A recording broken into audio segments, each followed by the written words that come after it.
I was born in a military family. My father was a high-ranking officer of the Soviet Army General Staff, inspector of land forces, stationed outside of USSR in every quote-unquote brotherly country or liberated country of the world. I graduated from Oriental Studies Institute, affiliated to Moscow State University, in 1963. I started working with Novosti Press Agency, the biggest propaganda and ideological subversion organization of USSR, which is directly under KGB. Ostensibly, it's a public news agency. Novosti in Russian language means news, but there are no news. It's mainly propaganda. My first job was a translator with Economical Aid Group in India. We were building refineries and other industrial projects in public sector, socialist sector of India. My last job was press officer of the Soviet Embassy in New Delhi. I defected in 1970, landed in Canada, worked for several years as a producer of Canadian Broadcasting Corporation, overseas service in Russian language, similar to Voice of America. Then I was teaching at University of Toronto, Political Science Department, McGill University, Slavic Studies, and School of Journalism, Ottawa, in Carleton University in Ottawa. Last year, I joined a small Russian language publishing house here in Los Angeles, and now I'm a political analyst for weekly Panorama newspaper. Lumumba University language instruction was my so-called extracurricular activity, which is usually given to Soviet young communists as a non-paid job to prove loyalty to the party. I was instructing students from Asia, Latin America, and Africa before they entered an ideological indoctrination class. It was mainly Russian language instruction, after which the students usually joined 2-year or 3-year extensive course in Marxist-Leninist ideological indoctrination, plus their own subjects of their choice, medicine, physics, chemistry, whatever. If after 5 or 6 years studying, they are proven to be, well, flexible, loyal, cynical enough to follow the Soviet foreign policy, they are being transferred to a KGB school for a period of 2 years, after which they are being dispatched back to their native countries and become so-called sleepers. The word originated from sleeping. For several years, they sleep in their own countries doing nothing. Sometimes they're pursuing their own careers, become lawyers, doctors, teachers, taxi drivers, barbers, and they spring into action after many years of destabilization of their own countries as Soviet agents. Therefore, all of a sudden you discover well-established lawyers in a country like Nicaragua who are, for some strange reason, are bitterly against quote-unquote American imperialism and idealistically for Soviet Marxist-Leninist imperialism. I joined Novosti Press Agency before I graduated from the Oriental Studies Institute, where I studied Hindi and Urdu, 2 languages of Indian subcontinent. Urdu is the language of Pakistan and Hindi is the language of India. The journalistic part of my training was ordinary journalism, mass media, communication theories and studies. Together with that, we had a very extensive training in military, civil defense, intelligence, and ideological subversion. So even before I graduated, I started working with Novosti Press Agency, first as a translator, interpreter, and guide with foreign delegations who were invited to USSR and who were shown all the beauties of socialism and dispatched back to their countries to explain to their people how beautiful is socialism.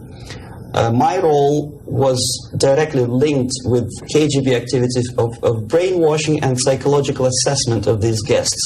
If they showed any sign of flexibility, which means they showed that they were recruitable, I passed them over to professional KGB recruiters, and from there on they were actively being involved in ideological subversion and propaganda, both in USSR and in their own countries.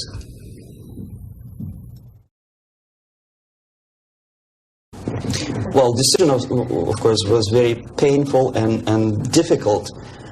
But on the other hand, I didn't have any illusions or illusions about the Soviet system and communist or socialist system. It's the most rotten and unworking system in the world. Some people call it state capitalism, socialism, centralized planning, whatever. It doesn't really matter what kind of name you attach to the system. Basically, if you're a religious person, it's a devilish, satanistic system which appeals only to the most primitive, negative side of human nature. The basis of that system is denial of private property, human dignity, and personal responsibility, and of course any religious affiliation of a human being to God as a supreme being. My dissatisfaction, disillusionment, if you can call it, because I never was illusioned with the communism, started as early as from age 6, I guess. The first shock was after the Second World War, when most of the children of my age understood that United States is the friend with whom together Soviet people defeated Nazism, German fascism, all of a sudden turned into an enemy. And all of a sudden the propaganda turned 180 degrees around, and we were brainwashed in the spirit of hatred to everything which is American. But how could you explain to a child of 6 years old who owes his survival to American spam, condensed milk, egg powder, and things which you probably people never remember because nobody eats them these days, spam meat, you know what I'm talking about? How can you explain to them that these delicious things came from an enemy who wants to subvert and destroy us? It's impossible, because the child remembers when he was hungry, he was eating spam and drinking condensed American milk with the American eagle on the label. So all the efforts of the Soviet propaganda to convince me that America is bad was futile, naturally.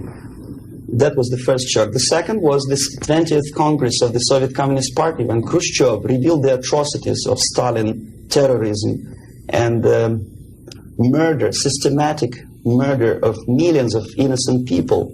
That was another greatest shock. And the third shock, of course, when I was already grown up, a student, invasion into Czechoslovakia in 1968. That was the last point. And when I was in India, acting as a Soviet official, a Soviet diplomat, I understood that sooner or later I have to defect and to explain what exactly I was doing in India. I fell in love with that country because at that time this country didn't do any harm to any neighbors, least of all to the Soviet Union. And yet we did so much harm to that country that I decided to defect and explain it, first to Indians, then to American politicians, intelligence communities, and media. Unfortunately, I didn't have much success because my stories were treated with a great skepticism. I was called paranoid, McCarthyist, fascist, Cold War maniac, and other names which I don't want to mention here. And it took me quite a number of years to understand that I'm talking to people who are trying to prevent average American from knowing the truth about communism. The basic methods are not that much different from activities of any public relation officer from any big company. Say Coca-Cola, I bet they have their own department of public relations and press relations. But the ultimate goal, the ultimate purpose is different. If Coca-Cola wants to make profit and to sell more Coca-Cola to nations of the world, the Soviet Union, the ultimate purpose of the Soviet system is not to sell anything, least of all ideology, is to destroy the civilization on which the affluence and freedom based, and replace it with a system of total control over life of human beings, the system of total exploitation. That's the ultimate purpose. My specific measures, which I was forced to do, unwillingly of course, but I had to do them just to promote myself further and further, is bribery, corruption, befriending politicians, members of parliament, influential scholars, members of civil service, businessmen. In other words, anyone who has any anything to do with shaping of public opinion in the interests of the Soviet foreign policy.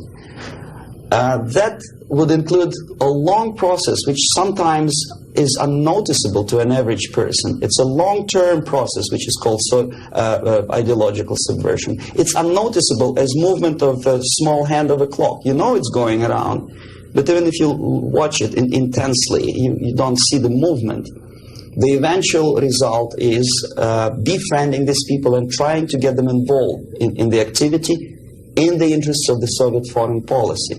The immediate impulse when I learned that the Soviet embassy, Department of Research and Counter-Propaganda, of which I was a deputy chief, is engaged neither in research nor in counter-propaganda. It is a department which is compiling information of private nature on individuals divided in two groups, good boys and bad boys. The sympathetic people were promoted in media and public life.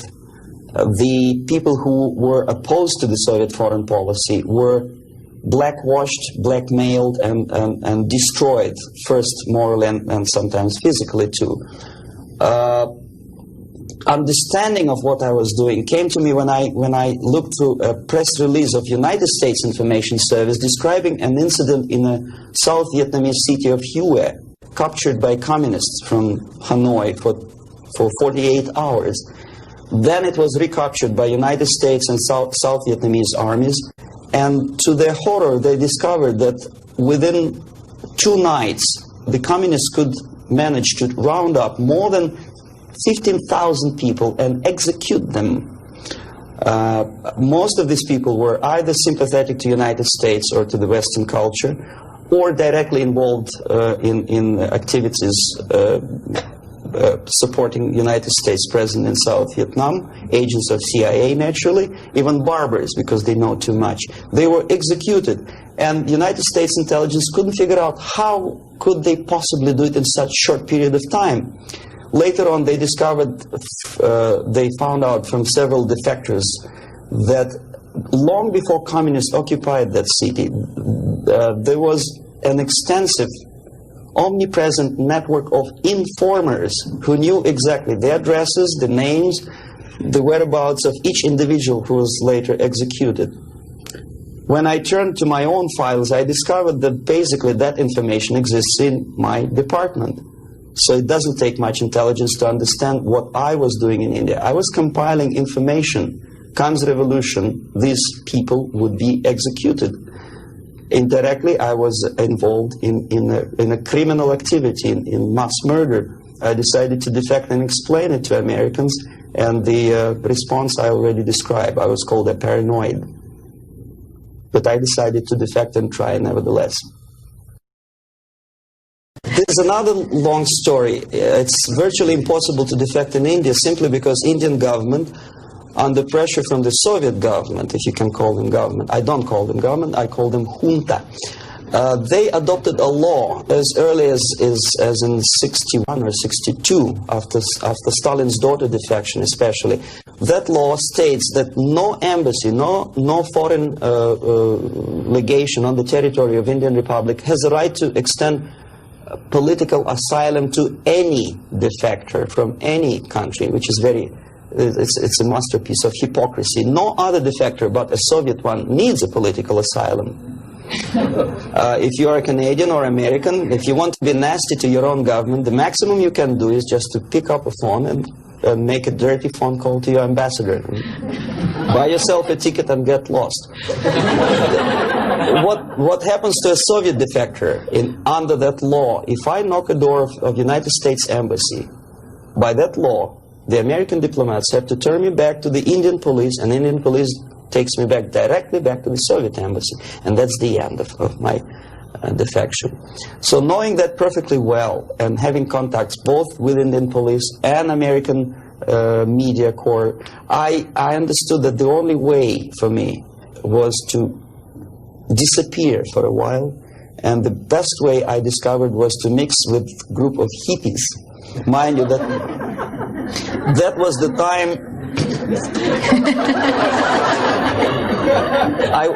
I was 13 years younger, so I looked slightly different, of course. I studied so-called counterculture in India. Sometimes good, sincere young people who wanted to study Oriental mysticism and culture and religion, but most of them were simply easygoing individuals who were delighted with exotic life and the easiness with which they can purchase hashish and other drugs in India. And sometimes they traveled Indian subcontinent without any identification papers. So the best way to escape detection was to mix with the group of hippies and travel in India until the campaign in the media and in the police search will subside. All the newspapers in India carried my picture and announcement of the police that anyone coming forward with information about my whereabouts would receive 5,000 or 2,000 rupees. Knowing that perfectly well, I just walked India barefoot with beads and blue jeans, smoking hash and enjoying life. Until I found sympathetic journalists who smuggled me from India to Greece. Mind you, that was a military dictatorship at that time. Then only I approached American CIA, and they helped me to land in Canada as a legit, ordinary immigrant. So now I'm a Canadian citizen, as you can see from my patriotic tie. Canada is a kind of middle of the road country where there are so many various ethnic groups that another strange character who speaks both Russian and English and two Oriental languages, I didn't have any problem fitting into academic circles, and first being just a student at the University of Toronto and later a producer with the Canadian Broadcasting Corporation. I think it was successful, and until and unless there will be follow-up to that movie, it will remain as an open wound in the United States, as a scare tactic, which in this particular case I'm not sure whether KGB paid for production of that movie or not, but it's totally irrelevant. What is the most important, unless after seeing the tragic sequences of the nuclear attack, American population is not explained what to do about it. If you still stop at that and let it be, obviously, this is the scare tactic, this is the greatest harm done to United States by Americans, by American filmmaker. I bet Andropov and all his disinformation system could not possibly do that much harm to the United States. When you see something obviously sponsored by the Soviets, you understand, well, this is propaganda. You may or may not agree with this depending on your background and intelligence and education. But here it's a subtle approach, playing on the most sensitive strings of your soul, appealing to the most basic instincts of human nature, survival. But there are no answers. How to survive? Well, obviously, disarmament is not the answer. Simply because some people naively expect Andropov to blush out of shame and reduce the number of warheads. It doesn't happen this way. We are facing unresponsive, irresponsible group of people for whom nuclear war is not a theory, it's a practice, and the military strategy of the Soviet Union is designed to do nuclear war and to survive and possibly to win. I started my military training when I was 6 or 7 years old, when I entered secondary school, and I graduated in '63 after almost 15 years of continuous training as a junior lieutenant of reserve of the Soviet Army. And psychologically, every Soviet citizen is well prepared for war, nuclear war. And technically, he is equipped with facilities and the knowledge how to use it in case of war or natural disaster. Doesn't matter. Survival tactics and survival methods are taught extensively in various manners. They are exposed to documentary movies about nuclear war. They know the technical data of radiation or contamination of air and land. They know the organizational patterns of civil defense to such an extent that even if there is no nuclear attack, even if there is conventional warfare, each individual at a certain time knows exactly where to go, what to do, where is the shelter, whom to call by telephone, which is not the case, unfortunately, in the United States. I think if a bomb, ordinary bomb, maybe a stink bomb is dropped in the middle of Los Angeles, most of the people will not die of atomic radiation. They will die of panic. They will run, and the traffic jams and the panic will kill more people than anything else. And where do they go? Is there any literature about how to protect an individual? Is the medical first aid treatment? It's not taught to kids in American colleges, unfortunately. For example, there's obvious tension in the world. Television newscasts inform American family about happenings in East and West Germany. And only at the last moment they decide to bring the canned food down to the basement. It's sheer idiocy. Why not to have them in the basement at peacetime? Number two, there's very realistic picture of what happens when the first nuclear bomb strikes a big city, Kansas City, I think. And people start, a big panoramic picture shows almost an anthill when people are disoriented totally. That would produce love in Russia, because unlike that, Soviets know exactly what to do. There'll be much less panic, if at all.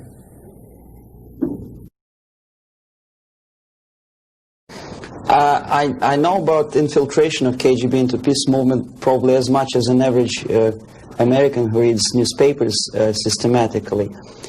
But obviously I'm aware that the World Peace Council is a front organization of the KGB. Ramesh Chandra I know personally, both in India and USSR. I worked with delegations of various peaceniks who came to the World Congress of Peace Council in Moscow. I think it was in 1961 or 62. Yeah, it was before Cuban crisis. And at that time they struck me as people who are pathologically unable to see the truth, not to talk about the military aspects. When as a translator and a guide, I used to take them to places in Moscow which are not supposed to be for foreigners' eyes. They didn't want to see it. They had their preconceived ideas. They were suffering from self-importance.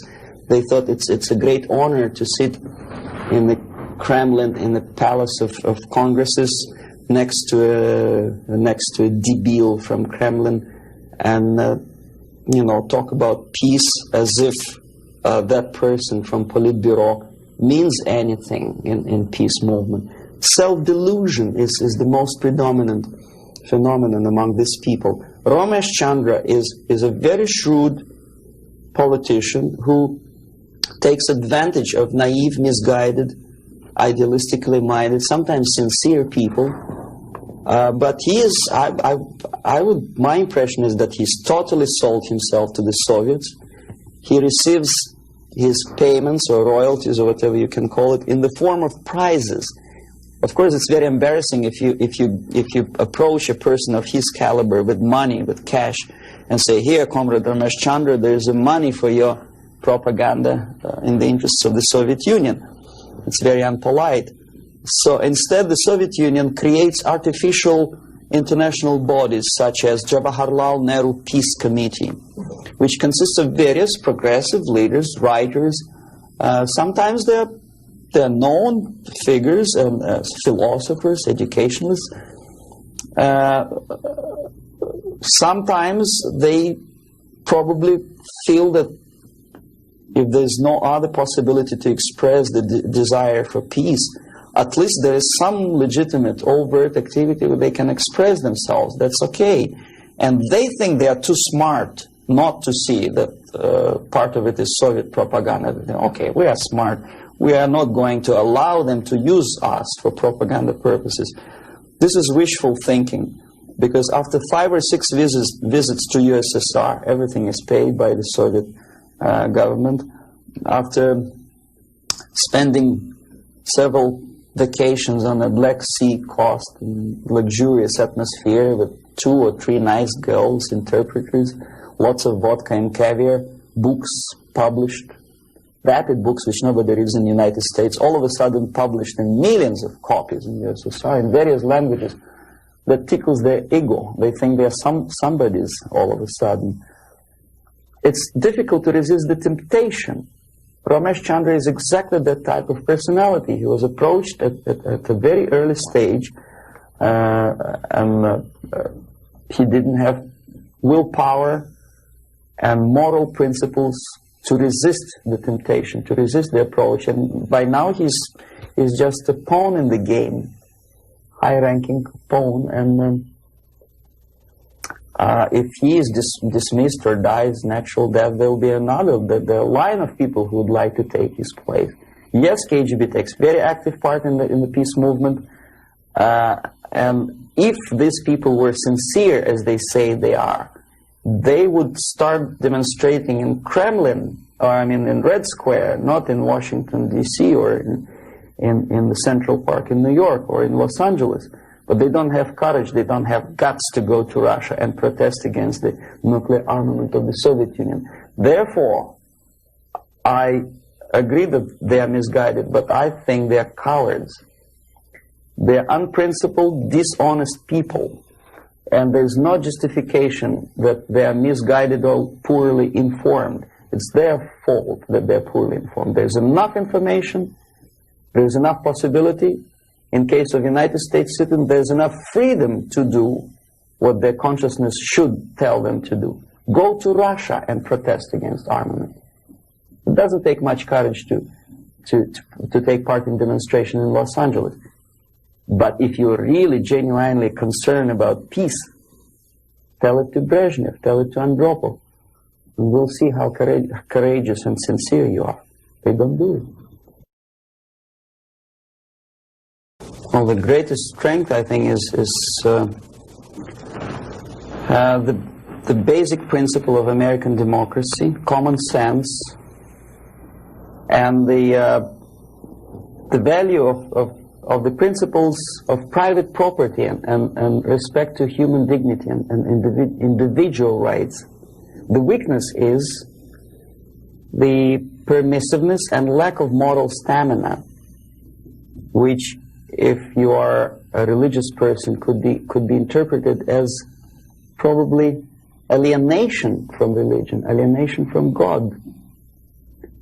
Thinking too much in materialistic terms, thinking in short span of time for pragmatic advantages, disregarding the perspective of civilization.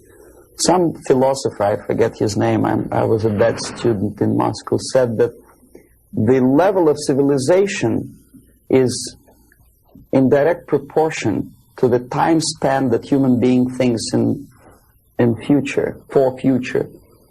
The least civilized people live today, this minute.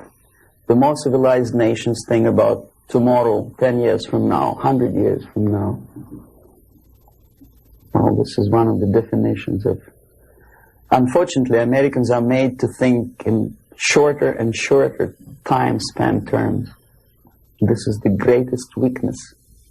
So therefore, enjoy life and make love, not war. I think that willpower and revitalization of traditional moral values and principles is the most desirable thing now, today. The sooner the better.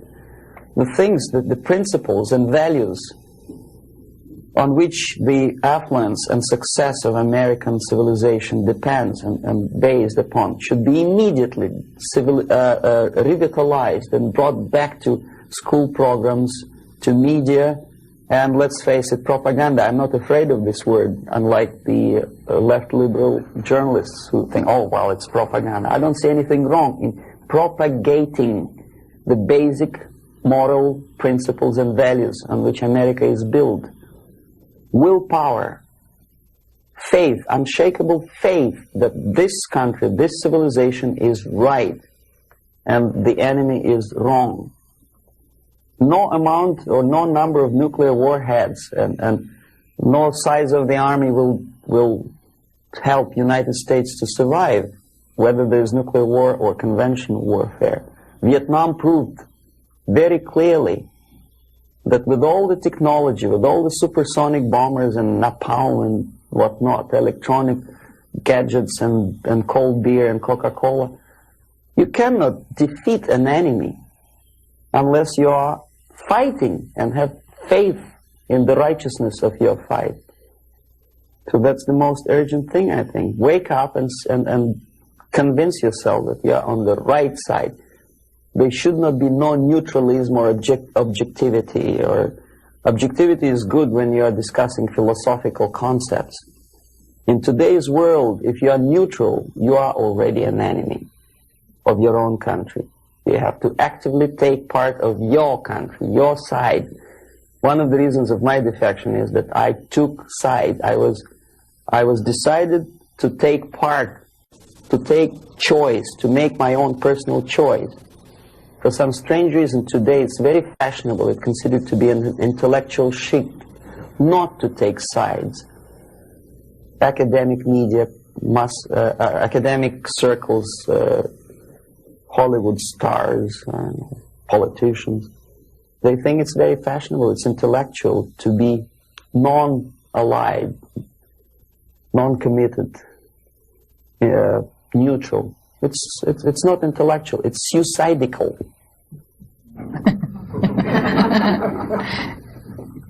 Suicidal. Okay, I'll start with a short explanation. I'm going to show you some slides now. The things that you're going to see, there's nothing new actually. They're reproductions from various media organs in the United States, USSR. Probably you see these pictures 100 times a day. I'm going to give you a different viewpoint on the same things, same facts that you see, and probably don't take much trouble to understand and think what you are seeing. I don't know if you heard my introduction. I'm an ideological subverter, yes, from Russia. Okay. Okay, the idea of showing the slides to you is just to provoke questions in your mind, and later on, if you still have patience with me, I will explain how exactly the system of ideological indoctrination and subversion works. Well, we know that we are living in a time of peace, and we know that recent walkout from the Geneva talks by the Soviets is centered around the nuclear arms and rockets. We don't see much about the Soviet preparedness, a Soviet viewpoint on the military strategy. Well, this is a selection of pictures, only pictures. Confucius said that one picture tells more than 1,000 words. These pictures are from everyday newspapers in USSR. This is what the Soviet citizen looks upon every day. Basically, this is a militaristic spirit, pictures of foreign delegates observing the rockets passing the Red Square. The idea of invasion, unlike in the United States, is not being criticized by the Soviet media at all. On the contrary, it's being forcefully encouraged from the age of, say, 5 or 6 year old. Every Soviet student or schoolboy has to go through military training. This is a picture from a special military school where young kids, well, maybe 4 or 5 years old, are being trained to be future officers of the Soviet army. That's what they do when they grow up. These are the Soviet sailors, Navy officers in a foreign country. We criticize a lot American presence in foreign countries, but we never criticize and we never pay too much attention about these planes landing with ammunition and firearms in, say, countries like Ethiopia. These are the pictures in Time magazine which probably you've seen and then forgotten about it. These are the Soviet tanks on foreign territory. Are there any protest demonstrations in Los Angeles or New York City? No. These are the Soviet military advisors. Nobody tells them Russians go home. How it starts? The media obviously plays a great role. This is a political cartoon from a Western newspaper. You see, it was published sometimes after the Second World War. These 4 columns of peace, pay attention to whom they are being erected. Roosevelt on the left, Churchill on the right, and Stalin in the middle. A peacemaker, Stalin. Okay, this is another thing. Chicago Tribune, January 1945. Destiny's Child. New year, 45, is born. Look who is looking with love and affection. Churchill, Roosevelt, Chiang Kai-shek, and Stalin. And this is how the Soviet media describes Churchill as a warmonger. Искусство, Moscow, 1951. This is how the Soviet media presents American militarism linked with Nazism. This is how the Soviet media illustrates South African colonialism, not much different from a political cartoon in New York Times or Los Angeles Times. As a matter of fact, almost similar. Growth of inflation due to military expenses. A political cartoon from Pravda newspaper. It could be published as it is in Los Angeles Times. Nobody would wonder. NATO is criticized by the Soviet media, but so it is by the American media. Law and order, justifying the former military criminals. This picture. This is what this is a number of books which I selected in an average university bookstore. Most of them are left-wing propaganda. Erich Fromm, May Men Prevail. The Indochina story, of course, from the viewpoint of left. Lenin's work, How to Deal with Communists, by a former ambassador to USSR. Marx and Engels, Lenin, Herbert Marcuse. The communist movement. These are the books which are included in the list of reading for an average student of political science department in any college of Canada or United States. These are the books which are on sale in United States and Canada. Soviet propaganda. These are the booklets and magazines published by Novosti Press Agency, for which I worked for 12 years. No restriction for these booklets. I found them on the campus of Toronto University. Half of these books I edited myself when I was working for Novosti in Moscow. This is a very interesting thing. It doesn't say much unless I explain what it is. These are the seals attached to crates of books imported from USSR to Montreal. As you can easily see, the seal is unbroken, which means that the customs in Canada didn't bother to see what's inside. And as I know from my personal experience, we used to import machine guns, AK-47 and ammunition through India to Bangladesh in exactly the same crates, signed printed matter to Dhaka University.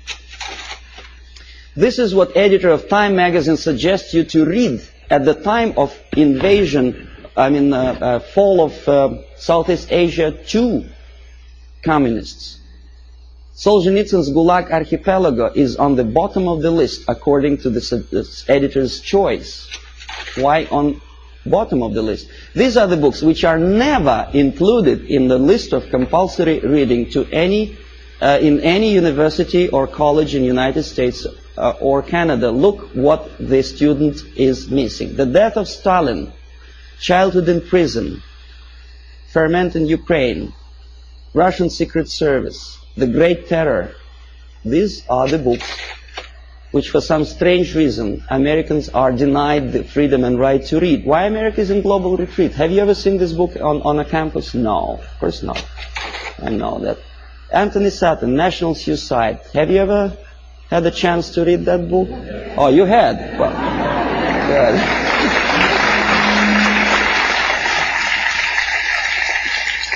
This is another very interesting thing. A description how drugs penetrate into Western society originated in communist world. For some strange reason, that textbook is never included in the list of compulsory reading for students of political science or international affairs. This is the book written by a former member of Communist Party in Czechoslovakia, explaining the tactics of subversion. For some strange reason, it was not published in the United States or Canada. The author had to pay for the publication himself after defecting to the West. This is another interesting example.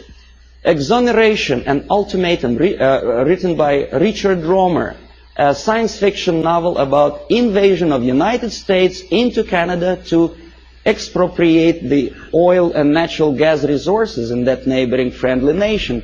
Why it took invasion, I don't understand. 51% or more of the companies are already belong to the United States.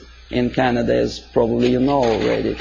Who is the author? Richard Romer is a dynamic and dedicated exponent of the needs of potential. And so anyway, he's a friend of Pierre Trudeau, a former military officer. And what he writes is something that Andropov probably would be very happy about.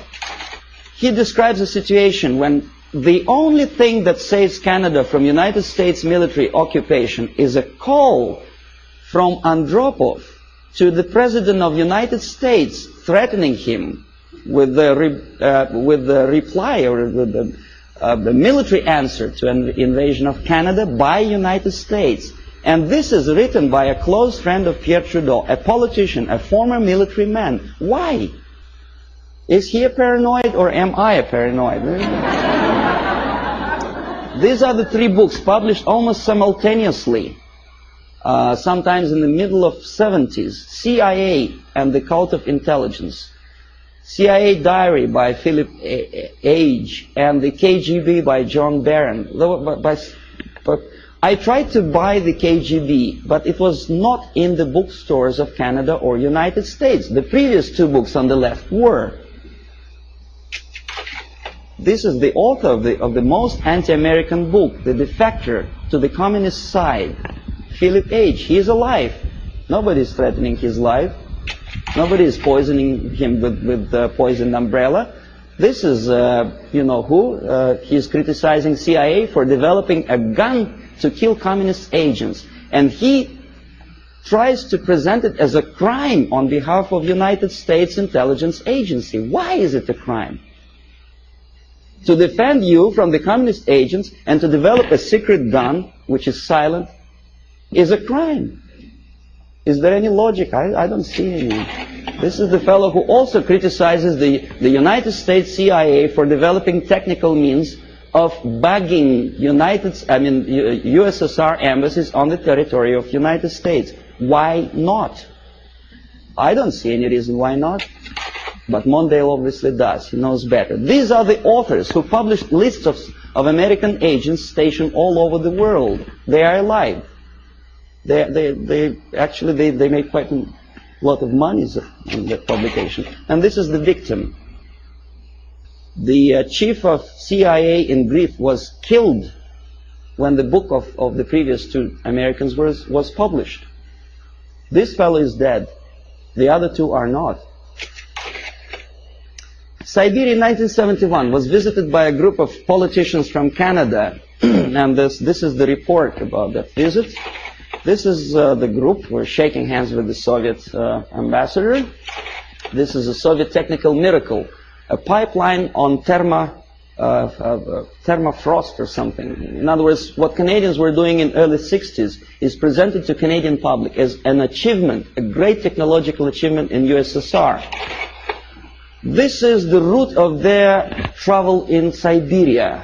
The Canadians covered that much of distance. Please remember that map. I will come back to that question. This is a book published by a Canadian author, Farley Mowat. By the way, Never Cry Wolf, a movie which is made on the basis of Farley Mowat's book. He's a nice fellow, drinks a lot of vodka. He was a guest of Novosti Press Agency, which I was working for. This is another book written by Farley Mowat after returning from Siberia. He was accompanied by a person like myself, a Novosti Press Agency journalist. Glorification of Siberia. This is what this is the route, I promised you to come back to that map, which Farley Mowat, a Canadian progressive writer, covered when he was in USSR. This is what he makes Canadians to believe Siberia looks like. It does, of course. Baikal Lake is a very beautiful natural phenomenon. A nicely dressed Soviet Eskimos or Chukchas, I don't know, some ethnic minorities, friendly talking to each other in fluent English.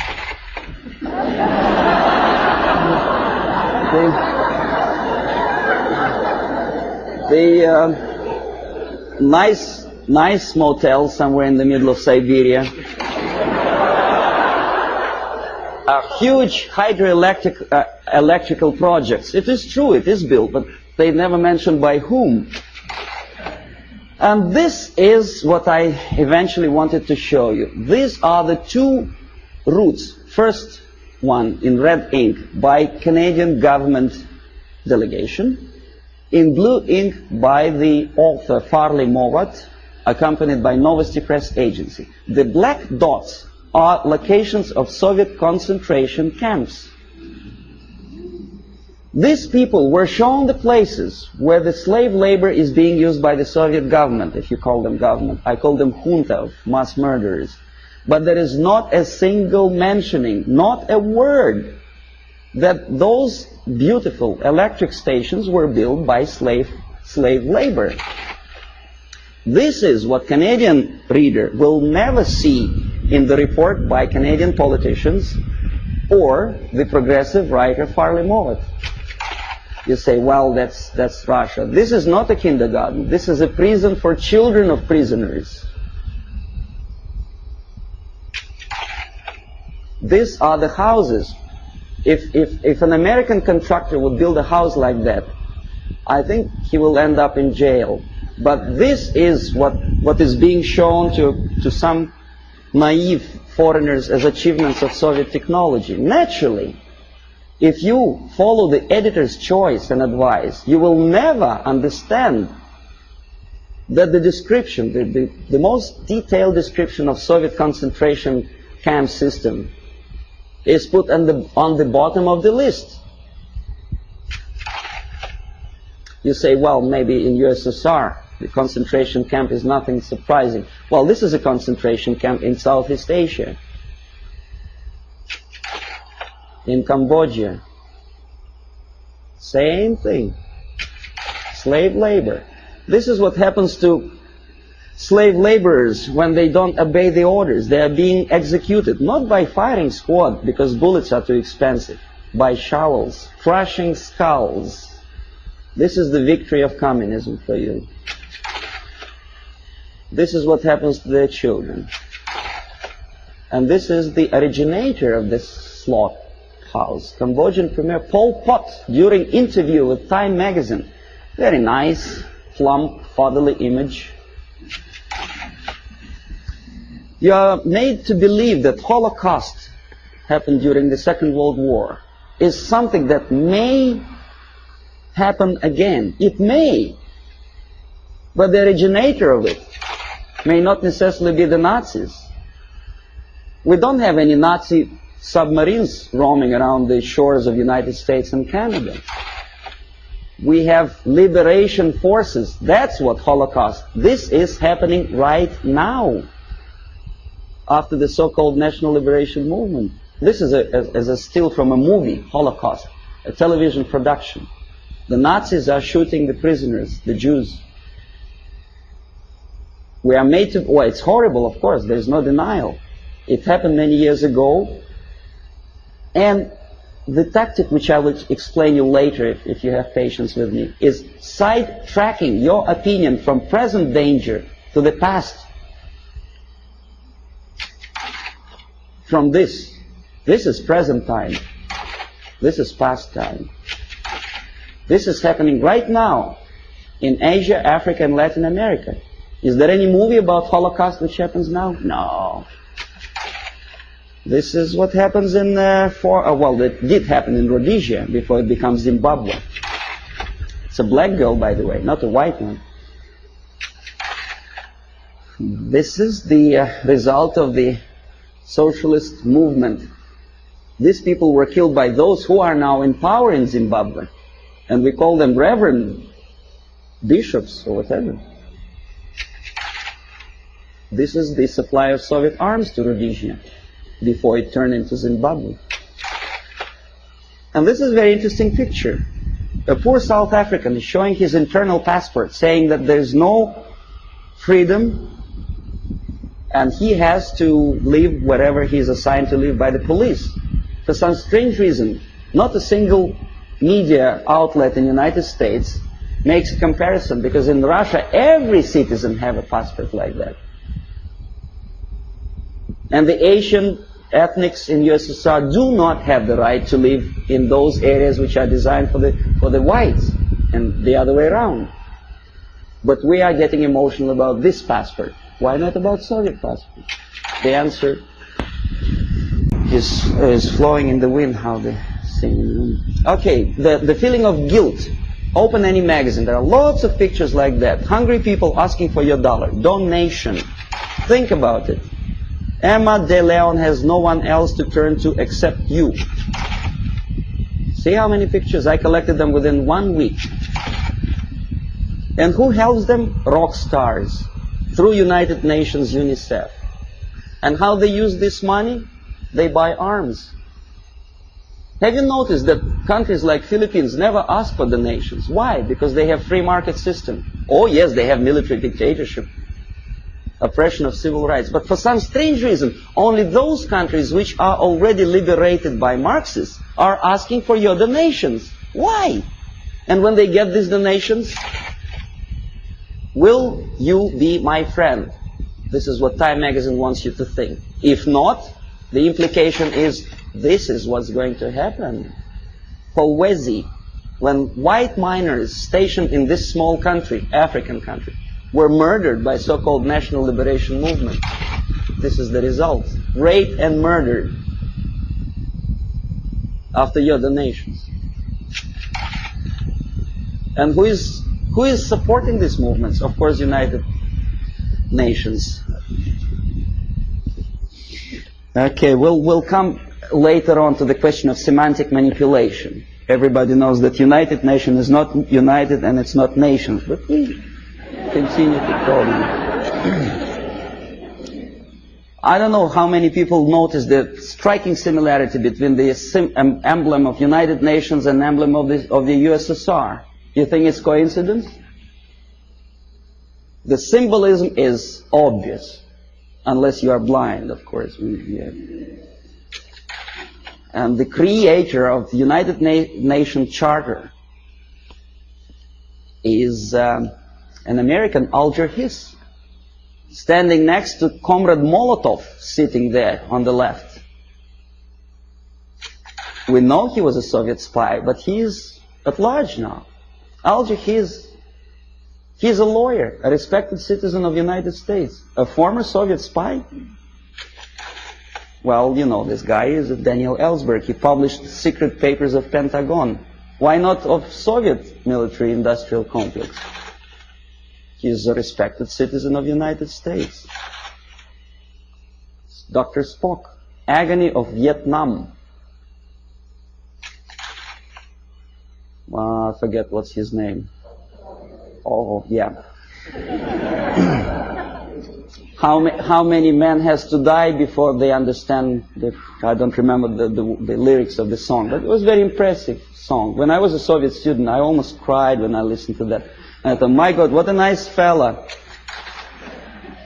John Baez, very nice couple of kids. Jane Fonda, she was crying on location in Vietnam, beautifully filmed by American Hollywood filmmakers. What is she doing now? Did she ever defend both people? Did she say a word in defense of Vietnamese? Or say about horrors of coming out of this? No, she's busy preaching the health or whatever. And also, she takes part in demonstration against South African racism. Not about this. And not about this. This is liberation movement warriors. Jane Fonda didn't say anything about that racism. A black killed by blacks simply because he is anti-communist.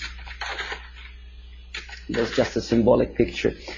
Okay, now next thing, I'm going to show you some slides which are also nothing sensational, but may provoke some questions in your mind.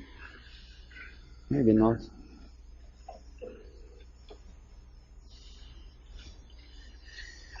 Okay. The more questions you have, the better, because we'll come to systematic explanation of the phenomenon later. Now I want you just to get excited. Hollywood actress talking to Fidel Castro. Nothing wrong, of course.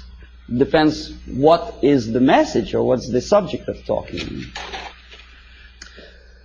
I bet you never heard about this fella. He's an American singer, Dean Reed. He's singing in Moscow for some strange reason. And you know what he's singing about?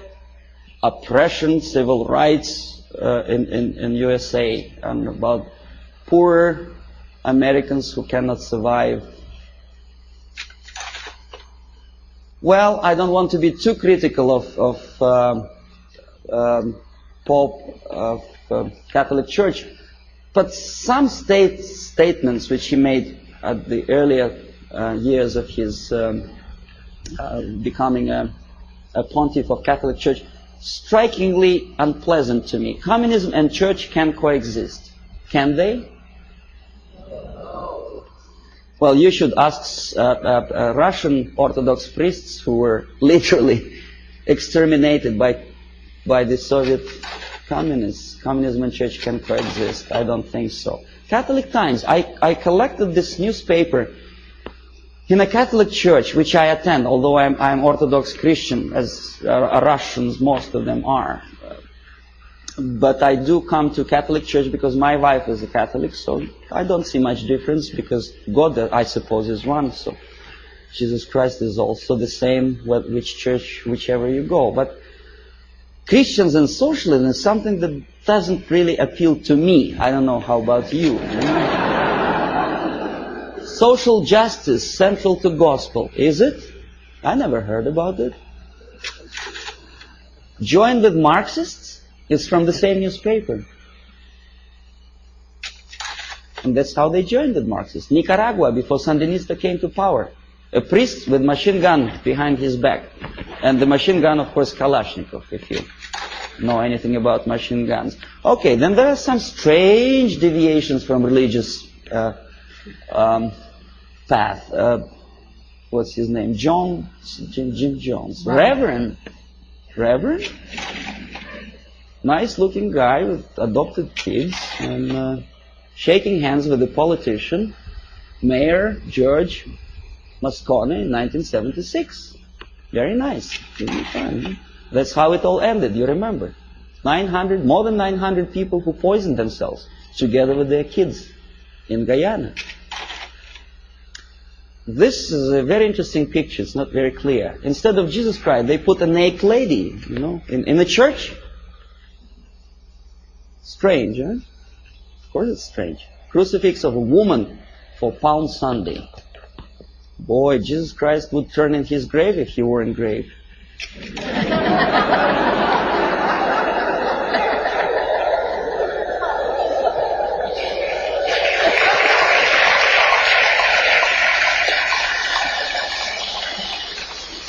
Now this is something that also indicates some strange occurrences within the framework of organized religion. In Struggle, a paper with hammer and sickle, published by a Canadian group of Trotskyites, very dynamic, extremely radical group. They challenged the question, whose democracy is this? Meaning that Canadian democracy is not democracy at all, simply because that radical group is challenged by the local police. Right? So nothing new, we know about this. But look where this paper is being distributed. Political repression, Friday, October, Bathurst Street, United Church. Strange, huh? See, this is the same leaflet,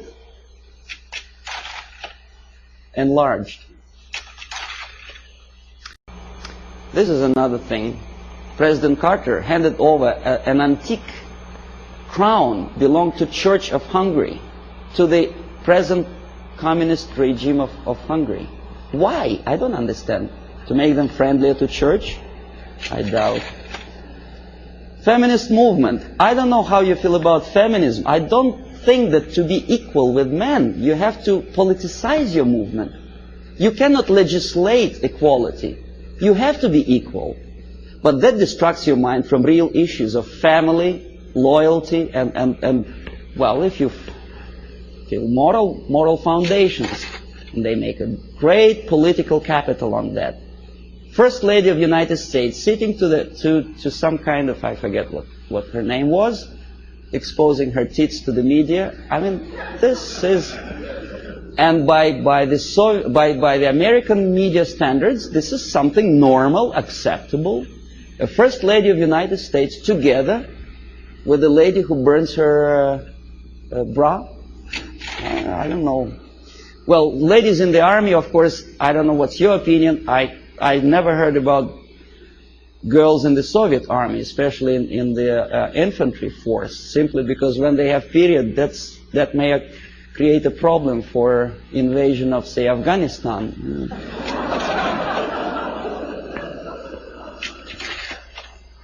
Again, the homosexualism. To be honest, me personally, I don't like the idea of homosexuality. I think it's unhygienic. But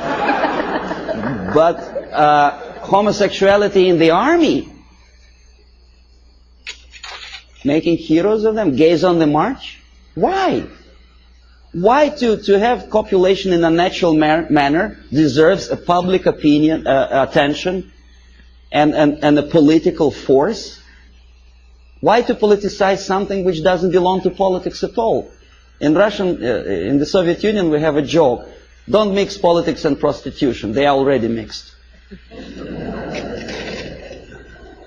We know perfectly well, the medical science proved that homosexuality leads to distortion in human psychology. This fellow killed 15 kids after molesting them sexually. We know that most of the agents who were recruited by KGB, including McLean and Guy Burgess, were homosexuals. But we are reading in the media that this is something acceptable. More than that, we are made to believe that these people deserve equal rights and respect. Well, that again is a debatable question, whether to like or not to like certain type of music. Me personally, I don't.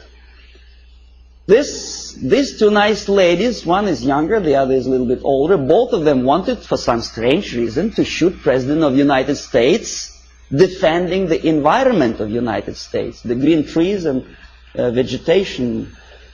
Why it takes death of United States President to defend the environment, I don't understand. If you do, please explain.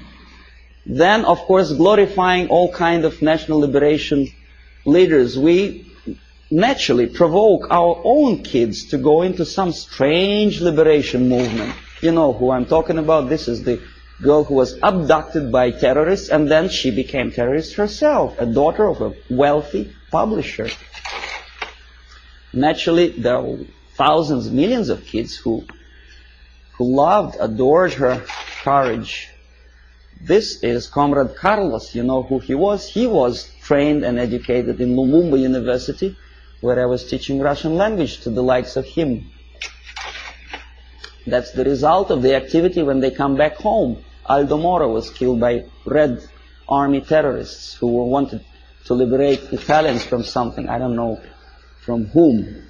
These are the persons who were part of Baader-Meinhof gang. And this is a person who also liberates someone from someone. I don't exactly know. Obviously, Indians from whites in the United States. But pay attention what he holds in his hand. It's Kalashnikov, AK-47. I know it by heart. I can put it apart with my eyes closed. War on terrorism. Does it exist? Apart from verbal war. This is what I have collected on a campus in Canada. Carleton University, Ottawa. Left-wing tabloids. That's how they instill in the minds of people, young people, that to fight is the only way, the violence, death is the only way to achieve rights of Palestinian people, other people, Quebec separatists, and jobs and peace. Obviously, you cannot get job if you spend all your time walking up and down streets with posters like that. You have to go to a place where the jobs are. And of course, to find a job, the most unsuccessful way to find a job is to read papers like that. Don't feel like working. This is something another. This is a Playboy magazine. Probably you heard the story about Larry Flint, how successful is he to attract attention of media and public opinion by doing crazy things, getting involved in court case of the car manufacturer. Why he wants to do it, I don't know, but what he does attracts some strange mass attention. Playboy magazine makes jokes about Russian sex. That's the image they want to present to American people. But they don't explain to American people that the process of demoralization is not a question of joke. This is Portugal after socialists came to power. On your left is a prostitute who was imported from East Germany to Lisbon.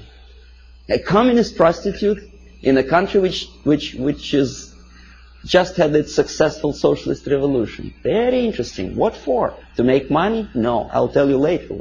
On the right, pornographic literature in a country with strong Catholic moral principles.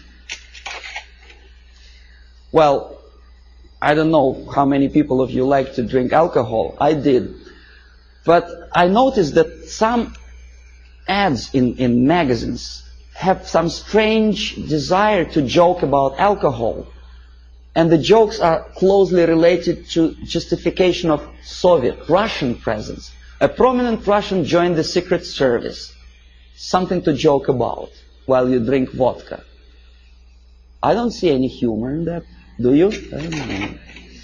Okay, this is a number of advertising of alcohol for which Canadians get into hot water. Comes the revolution, anyone can drink McGuinness vodka. Alberta vodka is superimposed on the picture of cruiser battleship Aurora. I don't know how many of you know that this is a historical relic in USSR. The revolution, communist Bolshevik revolution started with the cannon fired from that battleship. And obviously Soviet embassy was insulted, so they sent a protest note to Pierre Trudeau. And the picture was removed from the magazine. When I was teaching at Carleton University in Ottawa, my superiors forced me to do an IQ test with two groups of my students. The idea was to answer about 100 questions, to give answer yes, no, or undecided. The more undecided or negative answers you give, the more, according to the compilers of this test, you are adaptable and useful to society. The more positive answers you give, the more questionable is your adaptability and usefulness for your country. This is explanation how to score, how to count the scores. And now see the questions. Telling dirty joke is bad. A good soldier is a patriot. Yes, no, or undecided? Think about it. Every communist should be run out of the country. Yes, no, or undecided? The Bible is the greatest source of truth. Right? God is everywhere. A person who kills another person is a murderer. Yes, no, or undecided?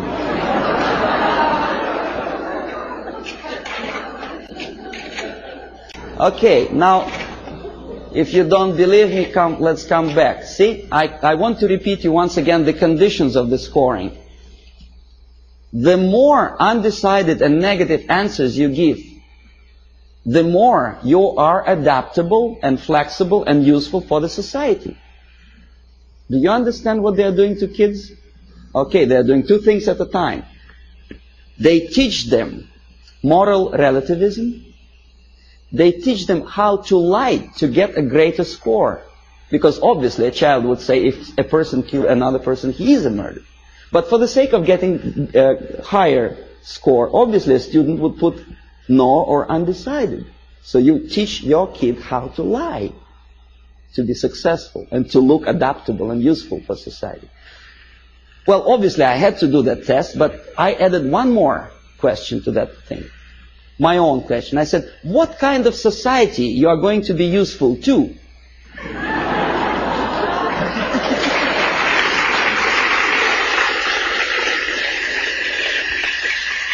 And most of my students give me an excellent answer. They say, a society where there is no moral principle, no respect to God, love, family, and working ethics. Very simple. They are not that stupid. Here we are, Comrade Brezhnev. Now, this is the picture from a Soviet magazine. Obviously, Soviet media tries to project their leaders in the most respectful way. Very impressive, very fatherly, very serious person. There is nothing surprising. What else is new? Of course. But this is Time magazine, an American magazine. The caption is not quite clear, but it says basically that Comrade Brezhnev doesn't give interview to Time magazine. The message is clear. He's a positive, caretaking person. He's too busy to take care of the world problems and economical problems in Russia. It's a very humorous caption. But nevertheless, the impact, if you are not quite concerned about politics, what is your impression about this nice gentleman? Nice, smiling, tired, well. And this is how media presents your leaders.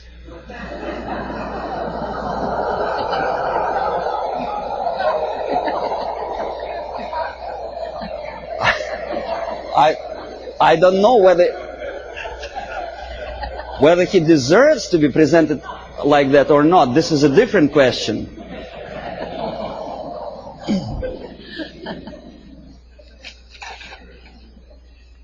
This is Prime Minister of Great Britain about 10 years ago, together with Beatles. You may or may not like Beatles. Me personally, I don't like them. But a Prime Minister of a country together with entertainers. The Queen, Her Majesty Queen, knighted Beatles, a highest honor which previously in all times was given only to the most deserving patriots of the British Empire, was given to a bunch of monkeys.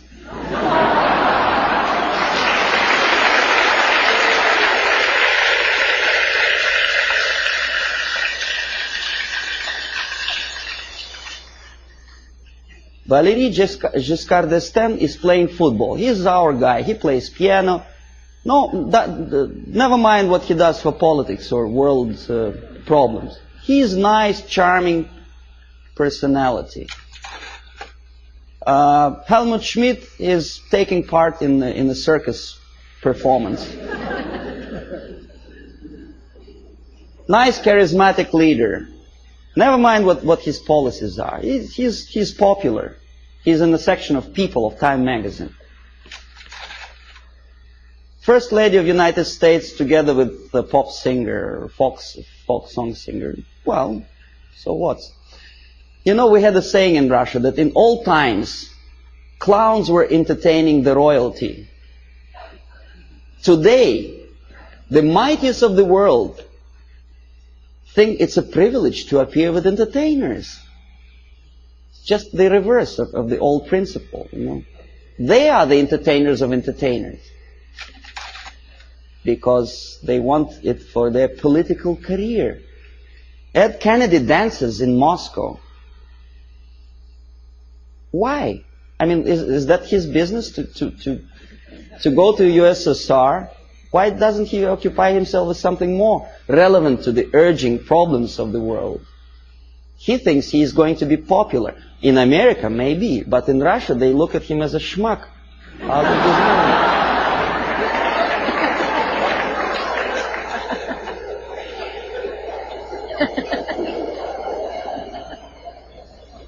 Senator McGovern is talking to a gorilla somewhere in Africa. Not the gorilla monkey, but a young member of National Patriotic Movement. The movement which is indoctrinated by the Soviets, armed and paid for.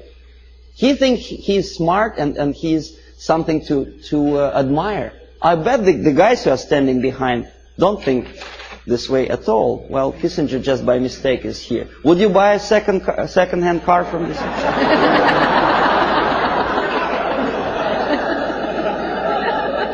Pierre Trudeau, Prime Minister of one of the most developed industrial nations, independent nation in the world, is befriended by Fidel Castro. If you remember, Canada never stopped trade relations with Cuba, despite the urge from the United States government's administrations not to sell Cuba strategic technology and materials. No, he wouldn't listen to the United States. He smiles at Fidel Castro. Meanwhile, his wife, estranged wife, Margaret Trudeau, is talking to rock star. I forget his name. That's it. That's him, right? And he is posing for pictures like that. That's the Prime Minister's wife? That's her too. In French Riviera, with some Hollywood actor. Why? 50 years ago, for a thing like that, a Prime Minister would have to resign. It's a shame for a nation. Not anymore. Okay, now détente. That's another debatable question. Why we are so happy, Comrade Nixon?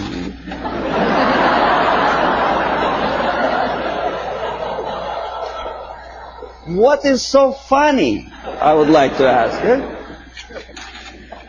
Yeah, smile again. Why? He's standing next to a mass murderer and he's smiling. Why? Pierre Trudeau also attentively listens to Comrade Brezhnev's, I don't know what. West German chancellor is helping Comrade Brezhnev to stand up because the senile leader of Russia is unable to stand up without Western aid.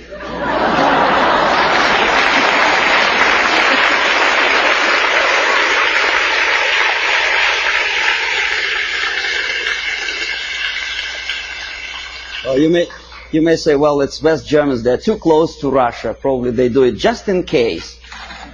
Okay, here's the same thing. Carter is helping. The president of the mightiest power in the world, United States, is helping Comrade Brezhnev. You remember the incident when Brezhnev almost stumbled down the staircase somewhere in Vienna, of course.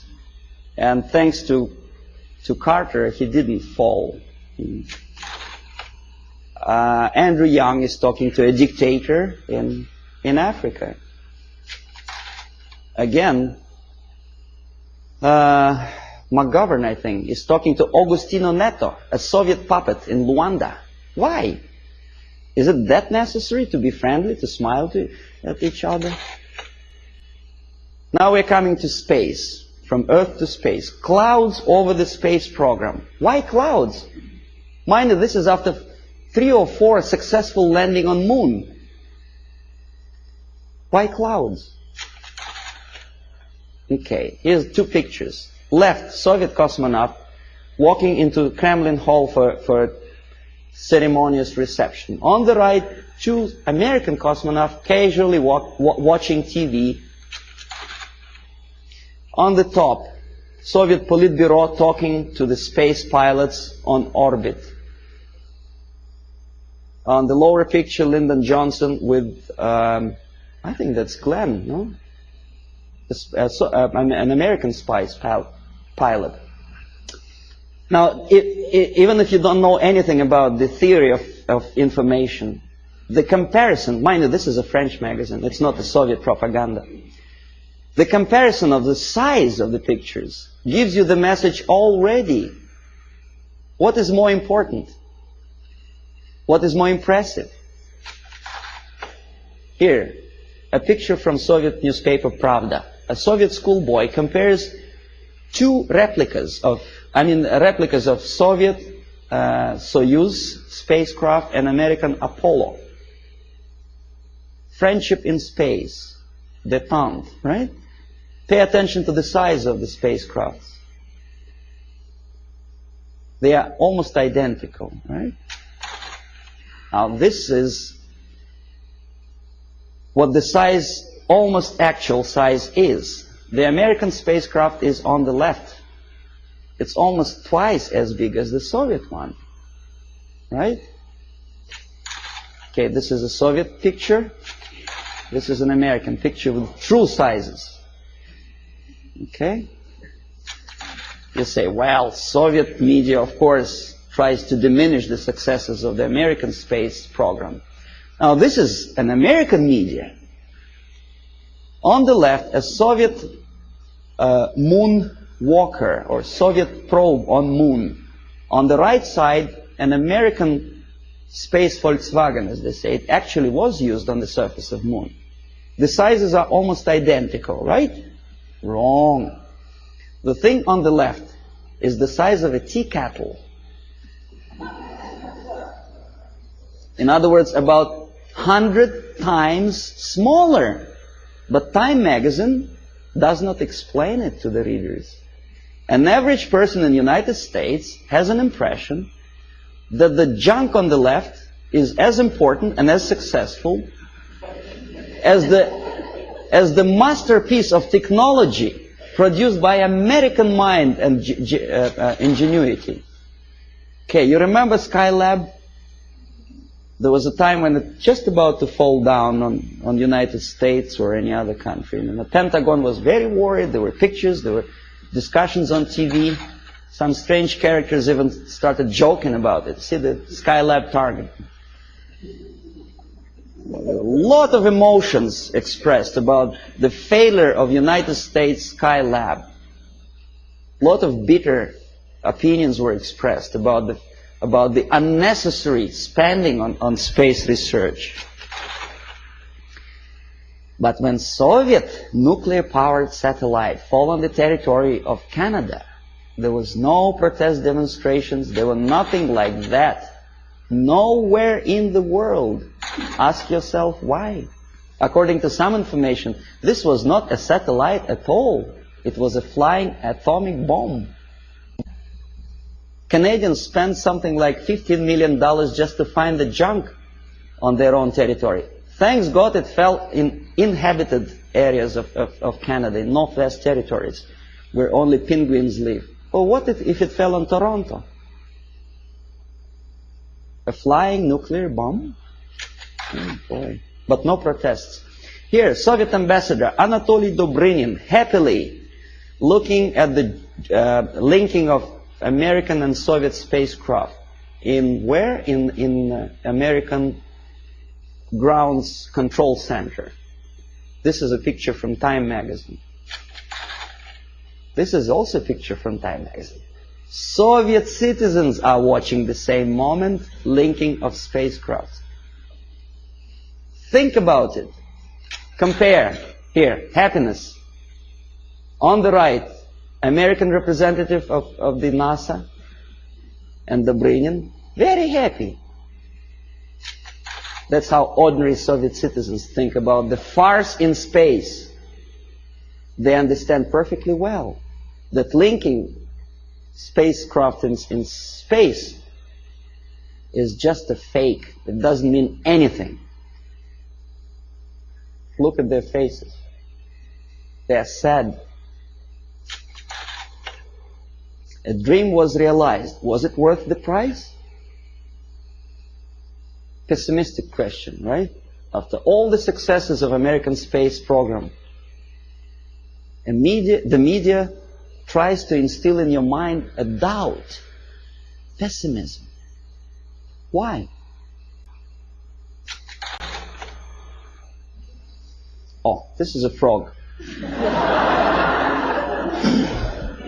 I don't know how much you know about frogs. I'll tell you that a frog can see a mosquito only if it moves across the area of its vision.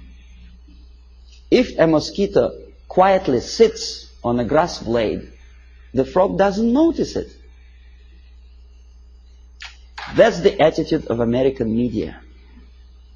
They do not notice problem unless it moves, and moves close to Hilton where they station.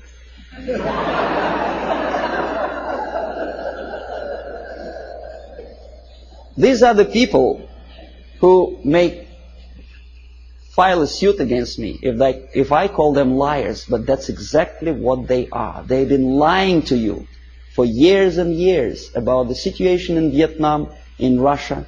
They were selling commercials, deodorizers and cars. And they sold you a rotten information, disinformation of what happens in the world. They have a vision of frog, but they look like semi-gods to you. And if I challenge their credibility, probably the people will call me a paranoid or a very nasty person. I may be a nasty person, but that's my opinion. I was a person who used to take these people for a ride when I was working for the Soviet side. Okay, if you don't believe me, here, one of the most conservative newspapers, in this particular case it's a Canadian newspaper, the Globe and Mail, editorial page. Nothing special, right? The malaise of liberal democracies. Saving Bhutto, former president of Pakistan, called priority. And then there is another article on the right here. US out to dominate Pacific, Russians claim. Well, obviously somebody's opinion, right? Nothing unusual for an average reader. Russians claim that United States out to dominate Pacific. The idea is that, well, United States is obviously aggressive and they want to dominate something and Russians are unhappy about it. Somebody says. You read an article and probably you may agree or disagree, but you have a feeling, the message of urgency. The nasty Americans again out to dominate Pacific. Now look who is the author. Alexander Malishkin, Novosti Press Agency. Not a word. Who is Malishkin and what is Novosti Press Agency? An average reader will accept this article as a legitimate, overt expression of an ordinary journalist. It is not an opinion. It's a fabrication by an extension of KGB. Novosti Press Agency is an organization for which I worked for 12 years. This is highest example of dishonesty and disinformation. Just one line more would explain to an average reader what is that he is reading. But alas, there is no explanation. Now this is the monument to Mother Russia in former Stalingrad. Now it is Volgograd. The statue is designed to instill feeling of patriotism and I don't know what else. Pride maybe for the motherland. These are the pictures of construction, high-rise apartments in Moscow, glorious achievement of Soviet technology, caviar as an average staple food of Russians. These are the minks and furs that Soviet citizens wear. You know, that's how they look when they relax. Fat, nice ladies, you know. You think it's Soviet propaganda? No, comrades. This is also some fashions, latest fashions from Russia, right from Kremlin, for an average Soviet housewife. Well, obviously, it doesn't take much intelligence to understand that this is not quite true. And obviously, it has something to do with the Soviet propaganda. The myths and the realities of the KGB, you don't see the... From Stalin to Kosygin, The Myth and the Realities, by Avril Harriman, a former ambassador of the United States to USSR. Very complimenting article to the Soviet system. And this is where it comes from. You thought it was from a Soviet magazine, right? No, it's from Look magazine. An American magazine which published that crap. If you don't believe me, I'll tell you that I was a person who accompanied a group of journalists from Look magazine when they came to Moscow on invitation from Novosti Press Agency. I made them to publish that thing, for which I was awarded, I received the bonus, a free ticket to Italy for a week.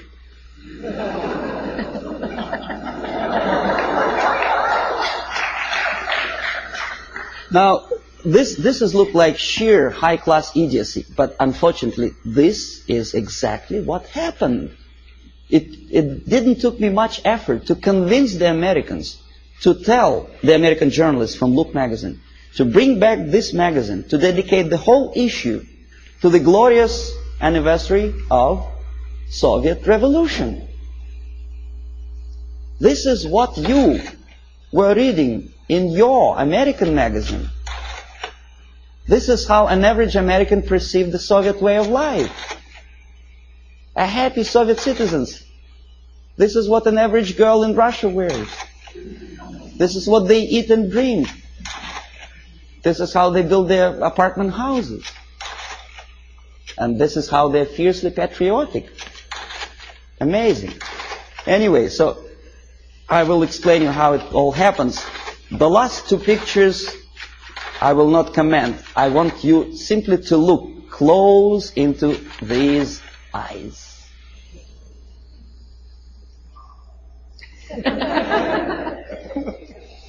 This is the person who wants to liberate you, wanted at least. Not anymore, he is dead. But there are many other people with the same type of eyes. If I were a deeply religious person, my answer to that picture would be, these are the eyes of a Satan. He is nice fellow, right? United Nations celebrated back in 1969, I think, the 100th anniversary of his birthday. The greatest leader of mankind. God forbid us to have leaders like that. Well, that's all. Well,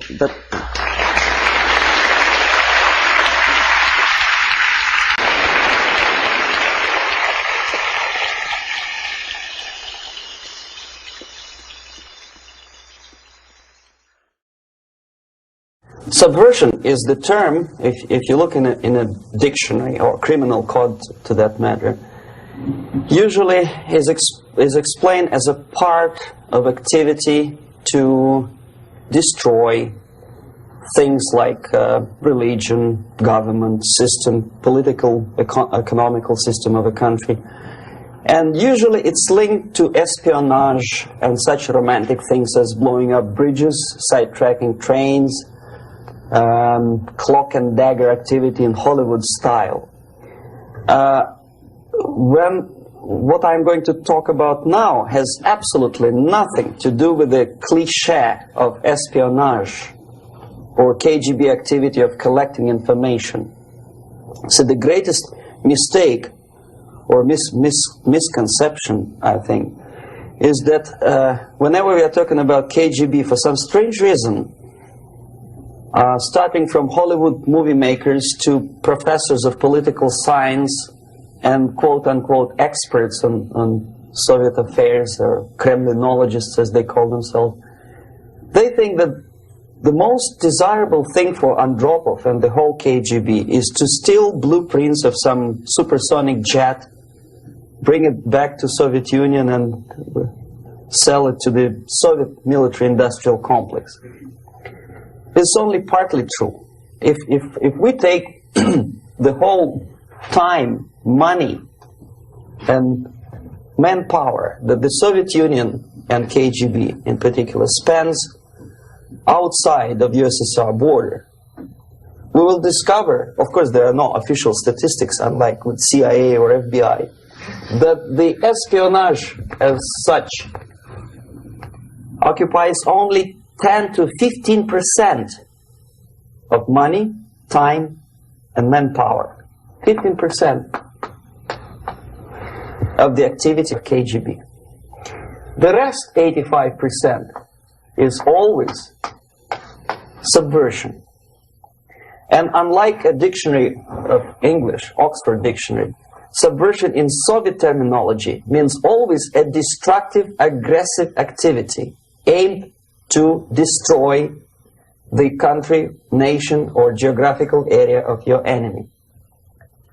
So there's no romantics in there, absolutely. No blowing up bridges, no microfilms in Coca-Cola cans, nothing of that sort. No James Bond nonsense.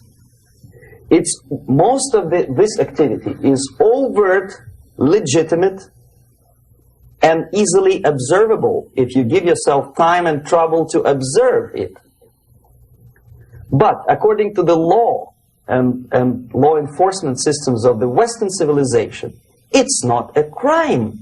Exactly because of misconception, manipulation of terms. We think that subverter is a person who is going to blow up our beautiful bridges. No. Subverter is a student who comes for exchange, a diplomat, an actor, an artist, a journalist like myself was 10 years ago. Now, subversion is an activity which is a two-way traffic. You cannot subvert an enemy which doesn't want to be subverted. If you know history of Japan, for example, before 20th century, Japan was a closed society. The moment a foreign boat comes to the shores of Japan, the Imperial Japanese Army politely tells them to get lost.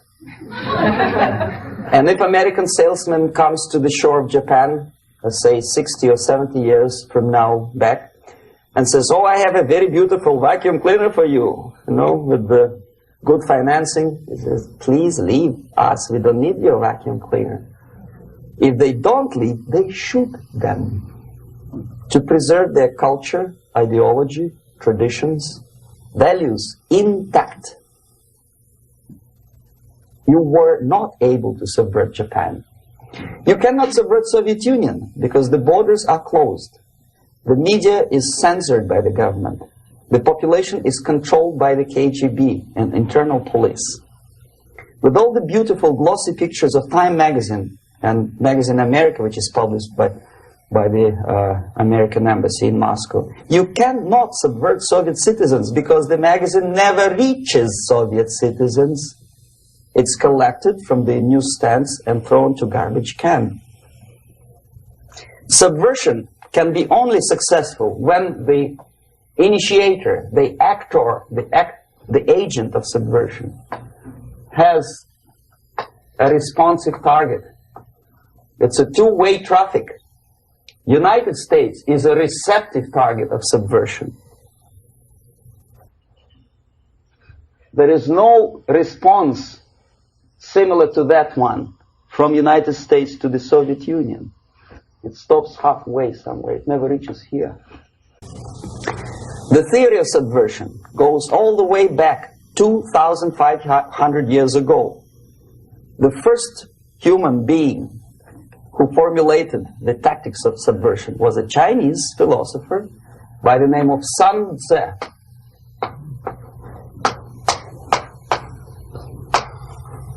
To 2,500 years BC. He was an advisor for several imperial courts in ancient China. And he said, after long meditation, that to implement state policy in a warlike manner. It's the most counterproductive, barbaric, and inefficient to fight on a battlefield. You know that war is continuation of state policy, right? So if you want successfully to implement your state policy, and you start fighting, this is the most idiotic way to do it. The highest art of warfare is not to fight at all, but to subvert anything of value in the country of your enemy, until such time that the perception of reality of your enemy is screwed up to such an extent that he does not perceive you as an enemy, and that your system, your civilization, and your ambitions look to your enemy as an alternative, if not desirable, then at least feasible. Better red than dead. That's the ultimate purpose, the final stage of subversion, after which you can simply take your enemy without a single shot being fired, if the subversion is successful. This is basically what subversion is. As you see, not a single mentioning of blowing up bridges. Of course, Sun Tzu didn't know about blowing up bridges. Maybe there were not that many bridges at that time. But the basics of subversion is being taught to every student of KGB school in USSR and to officers of military academies. I'm not sure if the same author is included in the list of reading for American officers, to say nothing about ordinary students of political science. I had difficulty to find the translation of Sun Tzu in the library of a university in Toronto and later on here in Los Angeles. But it's a book which is not available. It is forced to every student in USSR. Every student who is taught to be dealing further in his future career with foreigners. What subversion is? Basically, it consists of 4 periods, time-wise. If we start from here and go this way, time, right? This is the beginning point. The first stage of subversion is the process which is called, basically, demoralization. It says for itself what it is.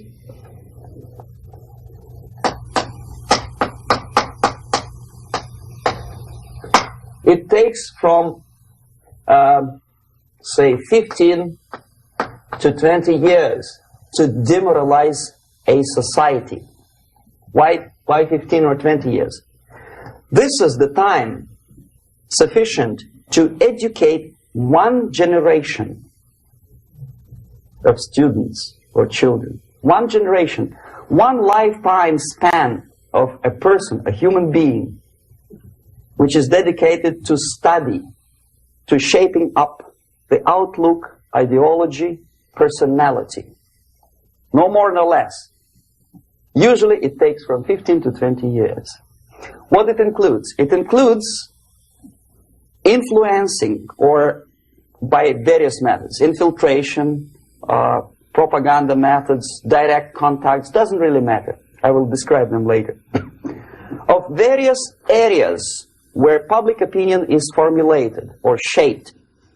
Religion, educational system, social life, administration, law enforcement system, military, of course, and labor and employer relations, economy.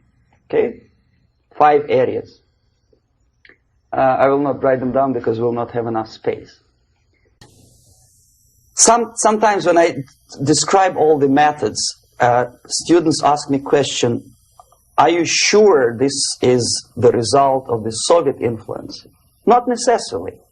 You see, the tactic of subversion, about which I'm talking, is similar to the martial art, the Japanese martial art. If some of you are familiar with that tactic, probably you will remember that if an enemy is bigger and heavier than yourself, it would be very painful to resist his direct strike. If a heavier person wants to strike me in the face, it would be very naive and counterproductive to stop his blow. The Chinese and Japanese judo art tells us what to do. First to avoid the strike, then to grab the fist and continue his movement in the direction where it was before, right? Until the enemy crashes in the wall. You see? So, what happens here? The target country obviously does something wrong. If it's a free democratic society, there are many different movements within the society. There are obviously, in every society, there are people who are against this society. They may be simple criminals, ideologically in disagreement with the state policy, conscientious enemies, simply psychotic personalities who are against anything. Right? And finally, there are a small group of agents of a foreign nation, bought, subverted, recruited. Right? The moment all these movements will be directed in one direction, right? This is the time to catch that movement and to continue it until the movement forces the whole society into collapse, into crisis, right? So that's exactly the martial art tactic. We don't stop an enemy. We let him go. We help him to go in the direction we want them to go. Okay? So, on the stage of demoralization, obviously there are tendencies in each society, in each country, which are going to opposite direction from the basic moral values and principles. To take advantage of these movements, to capitalize on them, is the main purpose of the originator of subversion. So we have religion, we have education, we have social life, we have power structure, we have labor relations, unions, and finally we have law and order. 1, 2, 3, 4, 5, 6. Okay? These are the areas of application of subversion. What it means exactly? In case of religion, destroy it, ridicule it, replace it with various sects, cults, which bring people's attention, faith, whether it is naive, primitive, doesn't really matter. As long as the basically accepted religious dogma is being slowly eroded and taken away from the supreme purpose of religion, to keep people in touch with the supreme being, that serves the purpose. Therefore, replace it, accepted, respected religious organizations with fake organizations. Distract people's attention from the real faith and attract them to various different faiths. Education. Distract them from learning something which is constructive, pragmatic, efficient. Instead of mathematics, physics, foreign languages, chemistry, teach them history of urban warfare, natural food, home economy, your sexuality, anything, as long as it takes you away. Okay? Social life. Replace traditionally established institutions and organizations with fake organizations. Take away the initiative from people. Take away the responsibility from naturally established links between individuals, group of individuals, and society at large, and replace them with artificially, bureaucratically controlled bodies. Instead of social life and friendship between neighbors, establish social workers institutions. People who are on payroll of whom? Society? No. Bureaucracy. The main concern of social workers is not your family, not you, not social relations between groups of people. The main concern is to get the paycheck from the government. What will be the result of their social work doesn't really matter. They can develop all kind of concepts to show to the government and to the people that they're useful. Okay. Away from the natural links. Power structure. Okay. The natural bodies of administration, which are traditionally either elected by people at large or appointed by elected leaders of society, are being actively substituted by artificial bodies. The bodies of people, groups of people, whom nobody elected. Never. As a matter of fact, most of the people don't like them at all, and yet they exist. One of such group is media. Who elected them? How come they have so much power? Almost monopolistic power on your mind. They can rape your mind. But who elected them? How come they have a nerve to decide what is good and what is bad for the elected by you, president, and his administration? Who the hell are they? Spiro Agnew, who was hated by the liberal left, called them a bunch of enfeebled snobs. And that's exactly what they are. They think they know. They don't.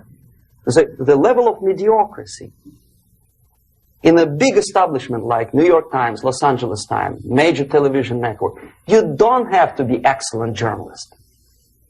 You have to be exactly a mediocre journalist. That's easier to survive. There's no competition anymore. You have your good, nice income, $100,000 a year. That's it. Whether you are better or worse doesn't really matter anymore. As soon as you are smiling to the camera and do your job. That's it. No more competition.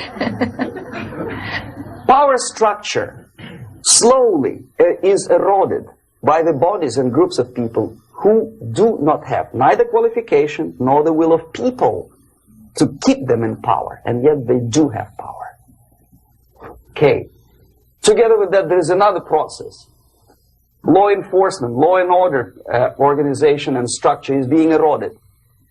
For the last 20, 25 years, if you see old movies and new movies, you can see that in new movies, a policeman, an officer of the United States Army looks dumb, angry, psychotic, paranoid.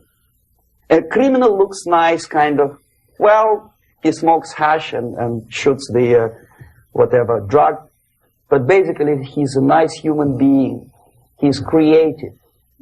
And he's unproductive only because society oppresses him. Whereby a general of Pentagon is always, by definition, a war maniac.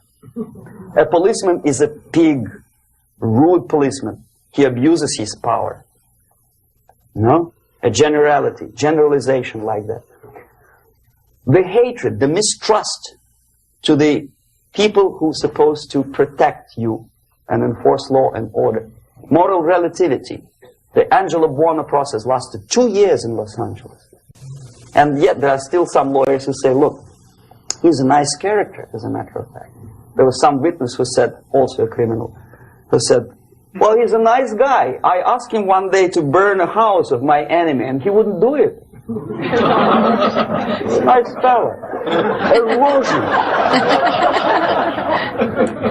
A slow substitution of basic moral principles, whereby a criminal is not a criminal, actually. He's a defendant. Even if his guilt is proven, there is still a doubt to kill or not to kill, to be or not to be. Thou shalt not kill, yes. But this line may not necessarily be applicable to a murderer. Thou shalt not murder. That should be the presumption, not that thou shalt not kill. Okay, labor relations. At this stage, within 15 to 20 years, we destroy the traditionally established links of bargaining between employer and employee. The classical Marxist-Leninist theory of natural exchange of goods. A person A has 5 sacks of grain and person B has 5 pairs of shoes. And the natural exchange without money is when they bargain between each other. And only with the introduction of the third force, C, an entirely third foreign stranger who says, no, don't give him 5 sacks of grain, give it to me. And you give me your 5 pairs of shoes, and I will distribute it accordingly. So that the economy will go. This is the death of natural exchange, death of natural bargaining. Well, trade unions were established 100 years ago. The objective was to improve working conditions and to protect the rights of workers from those employers who were abusing their right because they had more money. Objectively, at that time, initially, the trade union movement did work. What we see now is that the bargaining process is no longer resulting in the compromise, which is leading objectively to betterment of working conditions and increase of salary. What we see is that after each prolonged strike, the workers lose. Even if they have 10% increase of their salaries, they cannot catch up due to inflation and due to missed time. More than that, millions of people suffer from that strike because economy now is interdependent. It's intertwined like one body. If previously steel workers, say 100 years ago, could strike and nobody would suffer, now it's impossible anymore. If a garbage collector strikes today, the rest of the multi-million city is stinking. I mean, there's no more service. In Quebec, for example, we had the electricians who were on strike in the middle of winter. You can freeze your bottom, and they still were on strike. Did they catch up with the salary? No, they lost. Who benefited? The leaders of trade union. What is the motivation for strike? Improving of workers' condition? No, obviously it's not. Then what is it? Ideology. To prove to these capitalists. And the obedient horde of workers, like sheep, follow these people. And they cannot disobey. Why? Because if they do, you know what happens to them? Pickets, murders, shooting truck drivers by picketers. In Montreal, for example, I saw with my own eyes when I was correspondent of CBC International, Canadian Broadcasting Corporation, when the workers of aircraft factory destroyed computers and the equipment in the factory. And the administration employed strike breakers. Their cars were turned upside down and burned. Their houses were burned. Their kids were intimidated. And some victims were there. Of that we can be sure. Why? To improve conditions of workers? No. Ideology. Okay, so this is what happens basically. It may or may not happen without the help of the Soviet Union. But the natural tendencies are being greatly taken advantage of and capitalized by the Soviet propaganda systems. How? Whenever trade union strikes, we have influx of propaganda, mass media, ideological dissemination. The workers' right, and we repeat it like parrots. Yes, workers' right. Whose rights? Workers? No. The only freedom of worker to sell his labor according to his own desire and will is taken away from him. By whom? By trade union boss. Unlimited power is given. Responsibility. I want to sell my labor not for $2.50 an hour, but for $2. I don't have right. My freedom is denied to me. I know that if I sell my work for $2 an hour, not for $3 an hour, I will compete better with the other guy who is lazy and more greedy. I don't need $3. I need only $2. No, I was made to believe by media, by business, by advertising agencies that I need more and more and more. Have you ever heard any advertising on TV to consume less? No. No way. Whether you need a six-cylinder car or not, you have to buy it. And hurry up. When I was driving here, on the local radio station, an excited announcer said, "You hurry up, rush and save, save, save. There is a pantyhose sale." Save by buying more. Of course. It would be too naive to expect that KGB makes that advertising agency to do such a crazy commercial. No, of course not. But what we did when I was working for Novosti Press, we would snow plow editorial offices, student organizations, religious groups with literature of class struggle. If not directly Marxism, Leninism propaganda, then a propaganda of the legitimate aspirations of working class, betterment of life, equality. Equality, mind you. President Kennedy once said, we will make America to believe that people are born equal. Are people born equal? Is there any mentioning in the Bible or any other holy scripture in any religion, if you don't believe me, go to the library and check it. There is not a single word about equality. Just the opposite. By your deeds, God will judge you.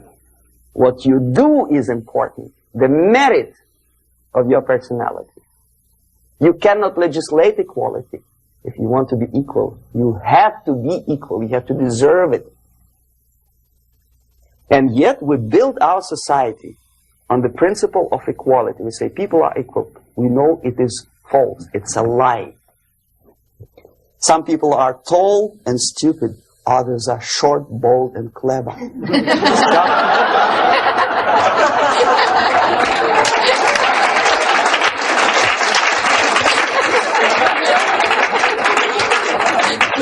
If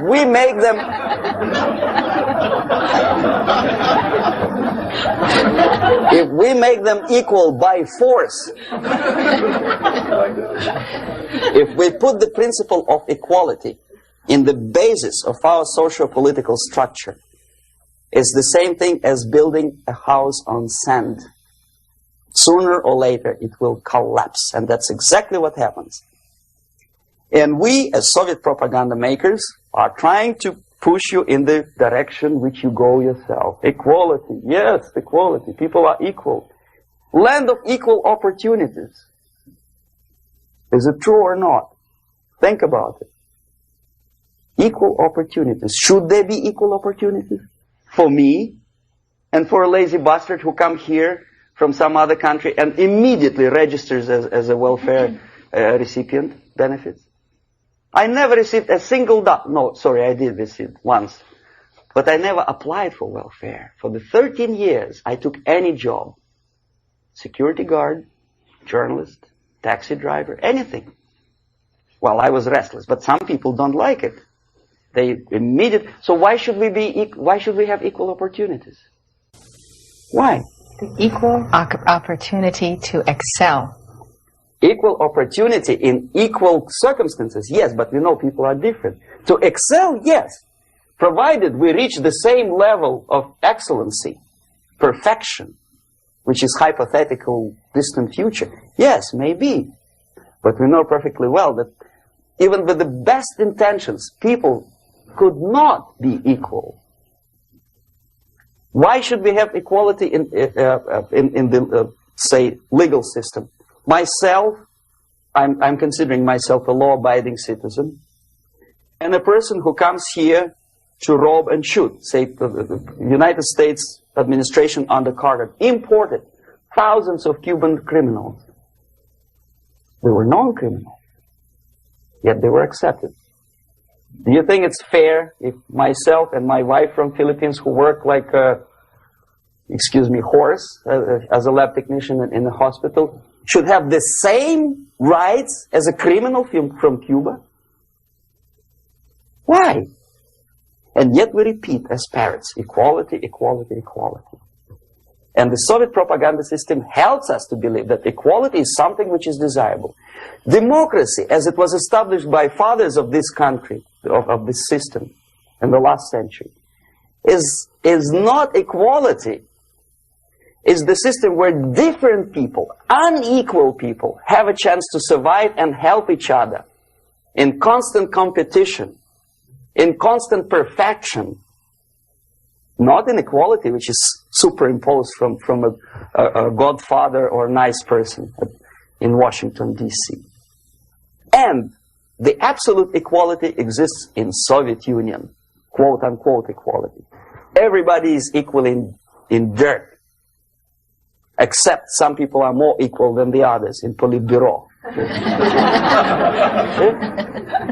So, the moment you bring a country to the point of almost total demoralization, when nothing works anymore, when you are not sure whether it is right or wrong, good and bad, where there's no division between evil and good, when even the leaders of church sometimes say, well, violence for the sake of justice, especially social justice, is justified in countries like Nicaragua, El Salvador, well, maybe Rhodesia, and we listen to them and say, yeah, probably it's true. Is it true? No, it is not true. Violence is not justified, especially for the sake of quote-unquote social justice introduced by Marxist-Leninists. That is my former colleague from Novosti Press Agency. Okay, so we reach that point. The next step is destabilization.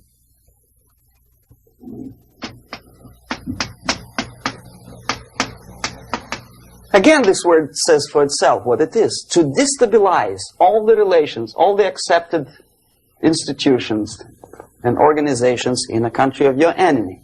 How you do it? You don't have to send a battalion of KGB agents to blow up bridges. No. You let them do it themselves. The area of application is, again, it's narrower now. Not like the previous case. The overt legitimate actions of the KGB in this case would be hardly noticeable.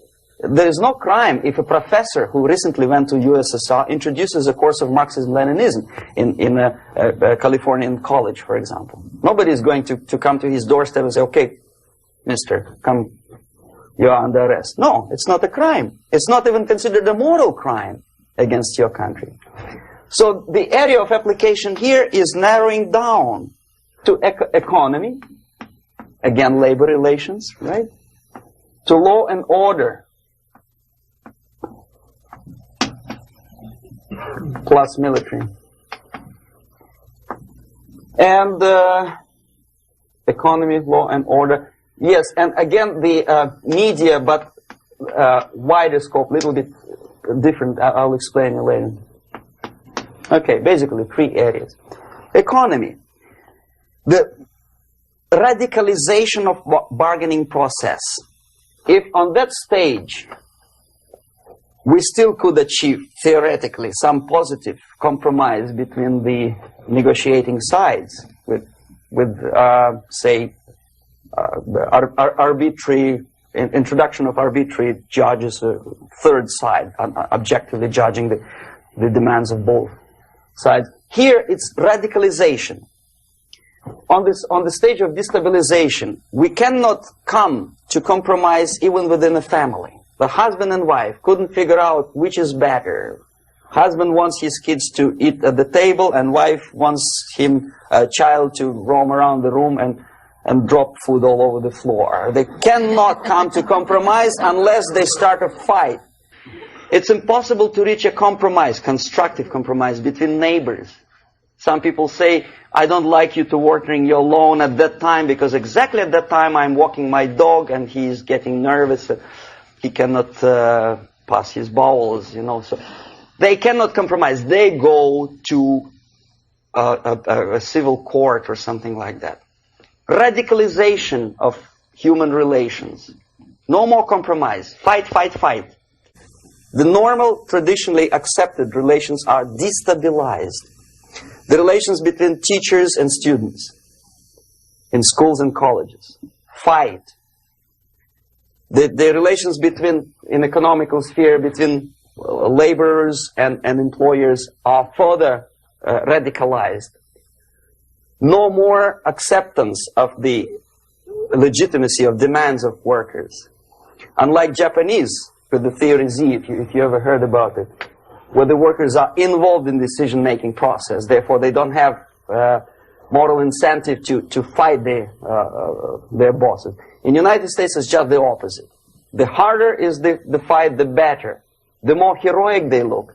When the Greyhound network was on strike recently, the correspondents of local TV networks all over the United States were approaching the strikers, and they say, oh yes, we are doing something nice. They look like heroes and they were proud. There was some family, the husband was a bus driver. Now they decided in a protest against the bosses to camp somewhere in the forest. And they were presented to the audience as as a heroic, nice people. You see? The violent clashes between passengers, picketers, and the strikers are presented as something normal. 10, 15, 20 years ago, we would be angry, say, why so much hatred? Today we are not. We say, well, commonplace. Radicalization, militarization sometimes. As I explained on that stage, I took a step a little bit further. Shooting people. Okay, law and order now also is pushed into the area where previously people settled their differences peacefully and legitimately. Now we are getting with this court cases in the smallest irrelevant cases. We cannot solve our problems anymore. The society at large becomes more and more antagonistic between individuals, between groups of individuals, and the society at large. The media puts himself in the opposition to the society in general, at large. Separate, alienated. Okay? On that stage, you remember I was talking a couple of hours ago about the sleepers. That's when the students from, say, United States, if they are trained in Lumumba University, or developing nations, that's the students I was dealing with, are being sent back from the Soviet Union here. Or if they were already in the United States, in the country, which is the object of subversion, they spring to action.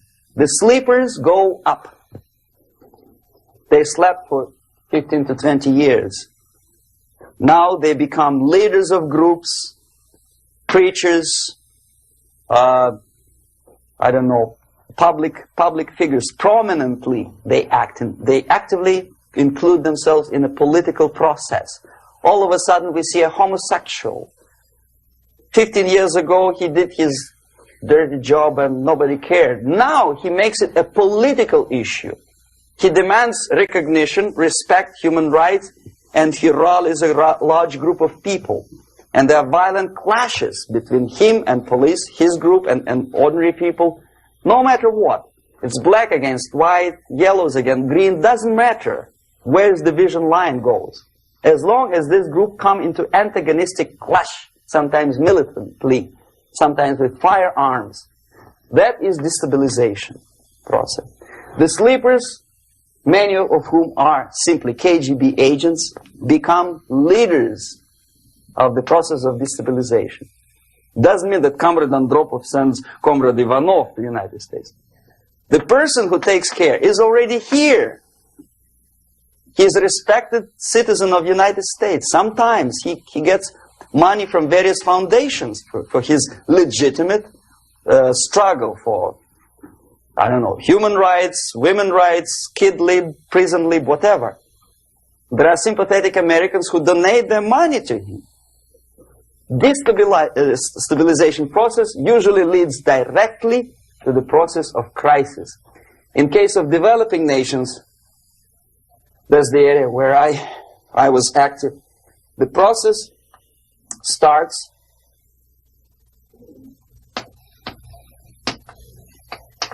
when the legitimate bodies of power, the social structure collapse. It cannot function anymore. So instead, we have artificial's body injected into society, such as non-elected committees. You remember I was talking about them here.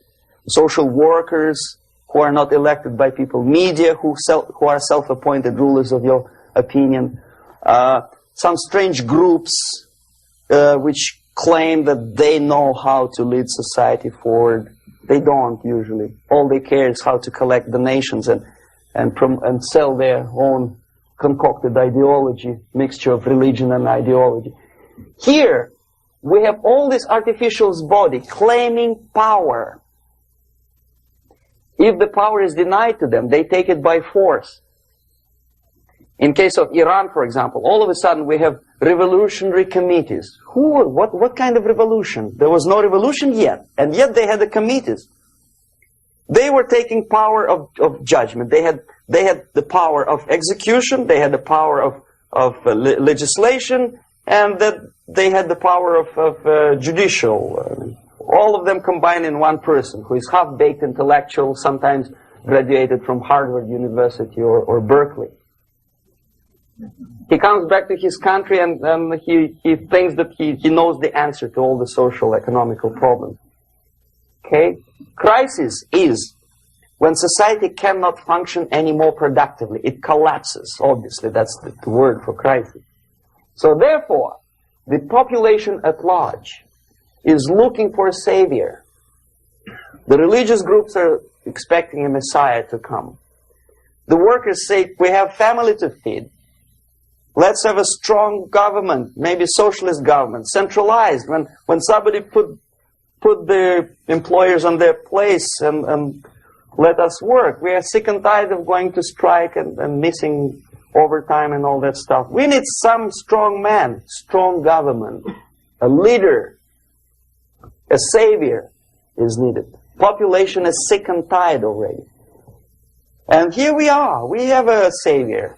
Either a foreign nation comes in, or the local group of leftists, Marxists, no matter what they call themselves, Sandinista, a reverend or some sort, Bishop Muzureva, like in Zimbabwe, doesn't matter. A savior comes and says, I will lead you. So we have two alternatives here. Civil war and invasion. Okay? See how it goes? Civil war, we know what it is. Lebanon is the best example. The civil war, which was artificially implanted in Lebanon by injection of force of PLO, Palestinian Liberation Organization. Invasion we have in many other countries like Afghanistan, name any East European country, it was invaded by the Soviet army. But the result is the same. The next stage is normalization. Normalization is a very ironic word, of course. It is borrowed from 1968 situation in Czechoslovakia, when the Soviet propaganda and after them New York Times declared the country is normalized. The tanks moved into Prague, so there is no more Prague Spring, there is no more violence. Normalization. At that stage, the self-appointed rulers of the society don't need any revolution anymore. They don't need any radicalism anymore. So this is the reverse from destabilization. Basically, it is stabilizing the country by force. So all the sleepers and activists and social workers and liberals and homosexuals and professors and Marxists and Leninists are being eliminated physically sometimes. They've done their job already. Okay? They are not needed anymore. The new rulers need stability to exploit the nation, to exploit the country, to take advantages of the victory. Okay? So no more revolutionaries, please. And that's exactly what happens in a number of countries. You remember Bangladesh? This is the crisis in which I was instrumental. First they had Mujibur Rahman. In 1971, he was the leader of People's Party, Awami League, with mustache like Stalin. He was in Russia many times. In 5 years, he was shot by his former colleagues, Marxists. He fulfilled his function. In Afghanistan, it happened 3 times. First there was Taraki, then there was Amin, now there's Babrak Karmal. They killed each other successively, one after another. The moment he fulfills his duty, the first one demoralized country, the second destabilized, the third one brought it to crisis. Goodbye, comrades. Babrak Karmal comes from Moscow and put into the seat of power. Same thing happened in Grenada recently.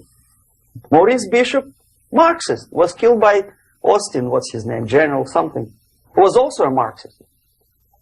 Right?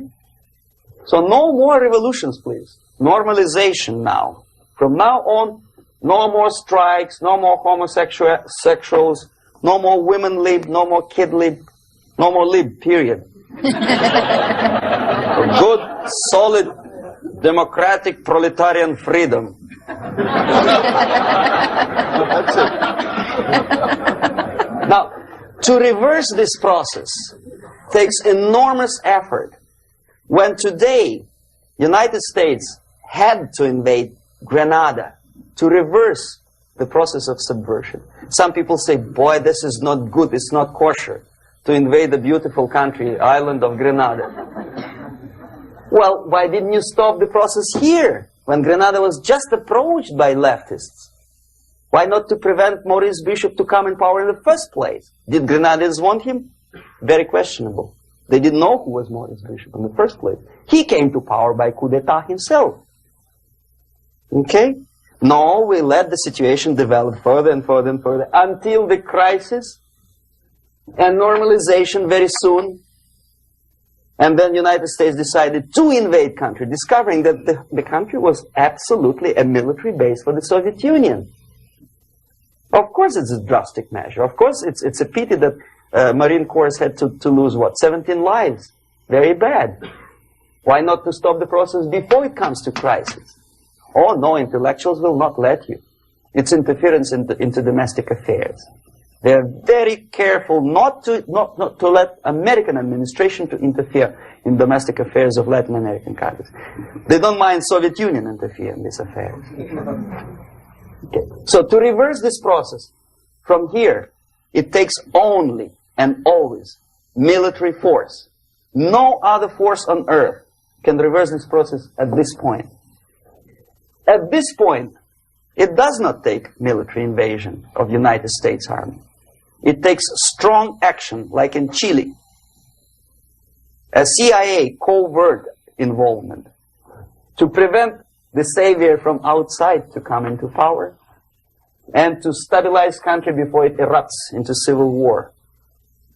Okay? Support the right-wing conservative forces. By money, by crooks or love, doesn't matter. Stabilize the country. Don't let the crisis develop into civil war or invasion. Oh no, your liberals will say it's against the law. The Congress will not appropriate money for covert actions of CIA. Why not? Should we wait till the normalization come and Soviet tanks land in Los Angeles airport? Now, at that point, at the point of destabilization, also the process could be reversed. Again, easily than this. No CIA involvement at this point. You know what it takes here? Restriction of some liberties for small groups which are self-declared enemies of the society. As simple as that.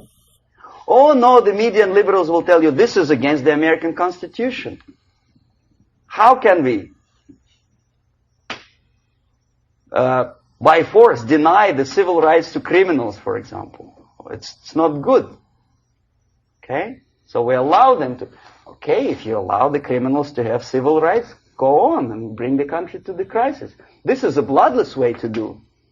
Curb the rights. I mean, not to put them in prison. No, I'm not talking about putting all the gays from San Francisco in the concentration camp. Do not allow them to take political force. Do not elect them to the seats of power, whether it is municipality level, state level, or federal level. It has to be beaten in the heads of American voters that a person like that in the seats of power is an enemy. Do not be afraid of this word. It is an enemy. If he is not an enemy here, he will be here. Later on, he will be shot, of course. But at this point, he is an enemy. Okay? You are doing great service by denying him a right to capitalize on his own crazy ideas and become a powerful man, a man who uses the seat of power. Restriction of certain freedoms and permissiveness at that point would prevent sliding into crisis, and probably will return the process of destabilization. To curb unlimited power, monopolistic power of trade unions, here, at that point, would save economy from collapsing. To introduce a law to stop private companies of raping public opinion's mind in the direction of consumerism. No company must have a right to force you into buying more unless you want it. There must be a law. You want to advertise your car? Okay. But not a single mentioning of buying it now and saving money. It must be against the law to force people to consume more. Self-restraint. Previously, before this process started, the self-restraint was a business of church, religion.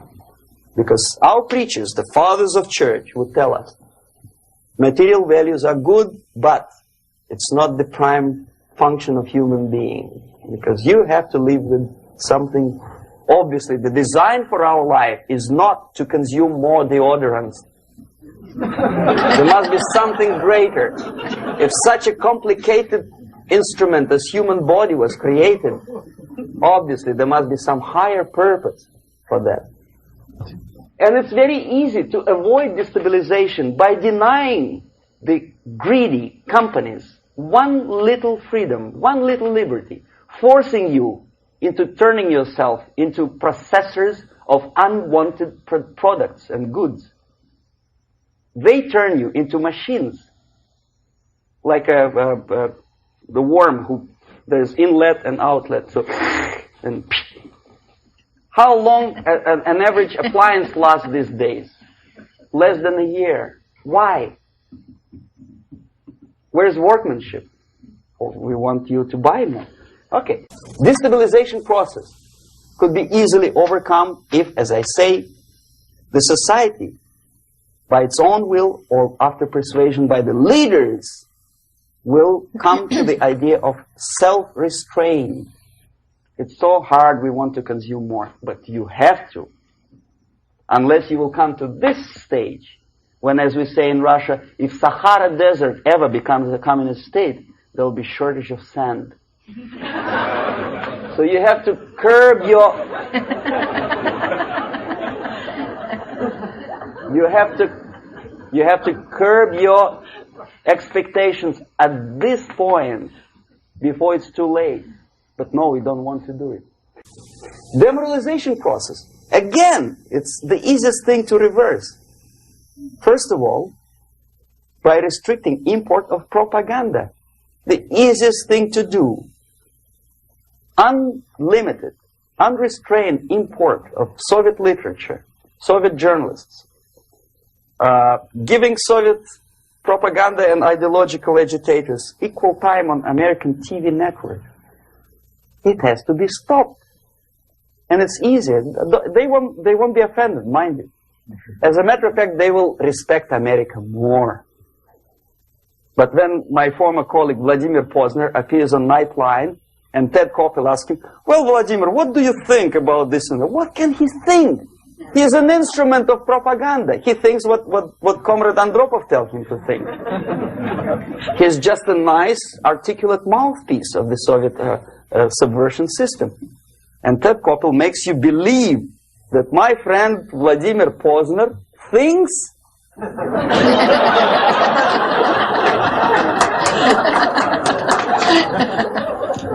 the process of demoralization may not have started at all if at that point the country, which is a recipient of subversion, actively, not violently, but actively, prevents importation of foreign ideology. I don't want America to follow the pattern of ancient Japan. You don't have to shoot every foreigner when it approaches the sacred borders of the United States. But when he offers you a junk in the disguise of very shiny something, you have to tell him, no, we have our own junk.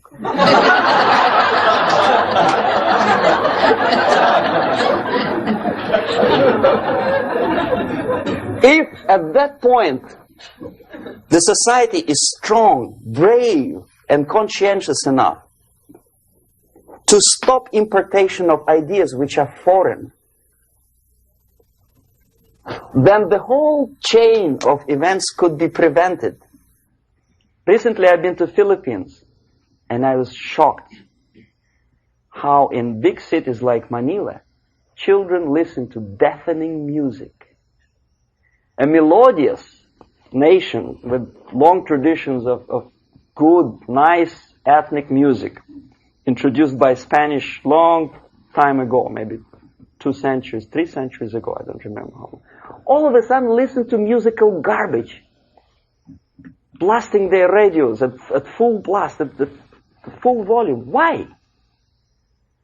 In India, I spent many years watching the reactions of Indians walking out of movie theaters after seeing Hollywood production. They couldn't figure out why Americans are so wasteful. They smash their cars, their shiny cars every 5 minutes. How come they shoot each other for $500,000? Is it true that they're so obsessed with sex? Can you imagine showing a movie where each 5 minutes there's a copulation on the screen to a country like India with long tradition of respect to these private matters, or to Pakistan? And United States expect these people to respect you? No way. Oh yes, they will see the movie. They'll pay 5 rupees to see that garbage. But they walk out and will tell their kids, don't respect Americans. Don't be like Americans. See? So, the process of demoralization could be stopped right here, both as an expert and as an import. And that takes one step, one very important thing to do. You don't have to expel all the KGB agents from Washington, D.C. The most difficult and at the same time the simplest answer to the subversion is to start it here and even before, by bringing back the society to religion, something that you cannot touch and eat and put on yourself, but something that rules society and makes it move and preserve it. A Soviet scientist, Shafarevich, who has nothing to do with religion, he is a computer scientist, did a very intensive research on the history of socialist countries. He calls socialist or communist any country with a centralized economy and a pyramidal style of power structure. And he discovered, actually he didn't discover it, he just brought to attention of his readers, that civilizations like Mohenjo-Daro in the river Indus area, like Egypt, like Maya, Incas, like Babylonian culture, collapsed and disappeared from the surface of Earth. The moment they lost religion, as simple as that, they disintegrated. Nobody remembers about them anymore. Well, distantly. So, the ideas are moving society and keeping mankind as a society of human beings, intelligent, moral agents of God. The facts, the truth, the exact knowledge may not. All the sophisticated technology and computers will not prevent society from disintegrating and eventually dying out. Have you ever met a person who would sacrifice his life, freedom, for the truth like that? This is truth. I never met a person who said, this is truth and I'm ready to shoot me. To defend the truth. Right? But millions sacrifice their life, freedom, comfort, everything for things like God. Like Jesus Christ. It's an honor. Some martyrs in the Soviet concentration camp died. And they died in peace, Unlike those who shouted, "Long live Stalin," knowing perfectly well that he may not live long. Something which is not material moves society and helps it to survive. And the other way around, the moment we turn into 2 by 2 is 4 and make it a guiding principle of our life, our existence, we die. Even though this is true, and this we cannot prove. We only can feel and have faith in it. So the answer to ideological subversion, strangely enough, is very simple. You don't have to shoot people, you don't have to aim missiles and Pershings and cruise missiles at Andropov's headquarters.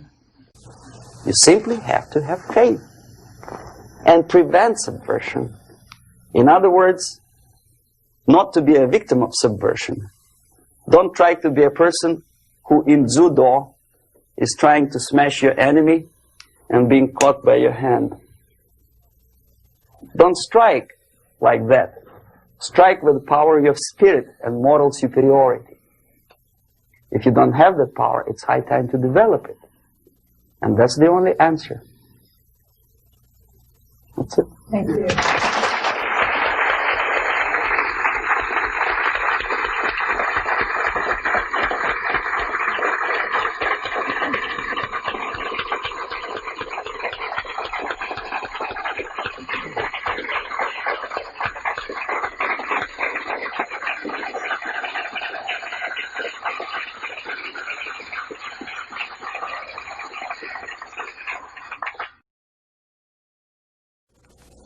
Can you describe how a concept is formulated, turned into propaganda, and then ends up on someone's bumper sticker or in a newspaper? What's the step-by-step process?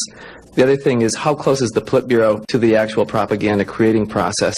And finally, the 007 incident was notable in the fact that it took a long time before the Soviets responded to it, and then the military took the lead in terms of explaining what had happened rather than the political organs. And I wanted to know why that actually happened. Okay. Now, the propaganda concepts are not being developed. They had been developed long time ago. There's nothing basically new in the concept of overall propaganda methods and goals.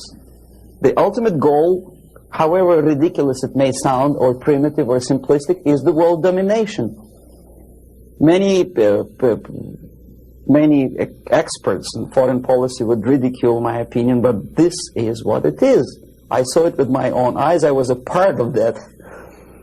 So, and my father was, I think I mentioned that before, he was an inspector of land forces. He traveled all over the world where the Soviet troops were stationed. So he knows perfectly well that the troops are not stationed there to collect harvests for Cubans or to help Afghanis to develop the hordes of cattle or goats. They are there for one purpose: world domination. The concepts, the immediate issues or problems are created, of course, for propaganda purposes, and they end up as a bumper stickers, probably not long. It takes really short period of time. Unlike some other things in the Soviet system, propaganda is one of the things that they don't save money on.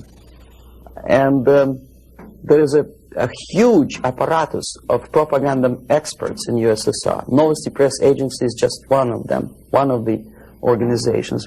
But apart from that, there is a Department of Agitation and Propaganda within the Central Committee. There are faceless people, names of whom you will never learn. They're kind of classified. I didn't explain you the methods today because it will take us another day. The methods include such things as semantic manipulation.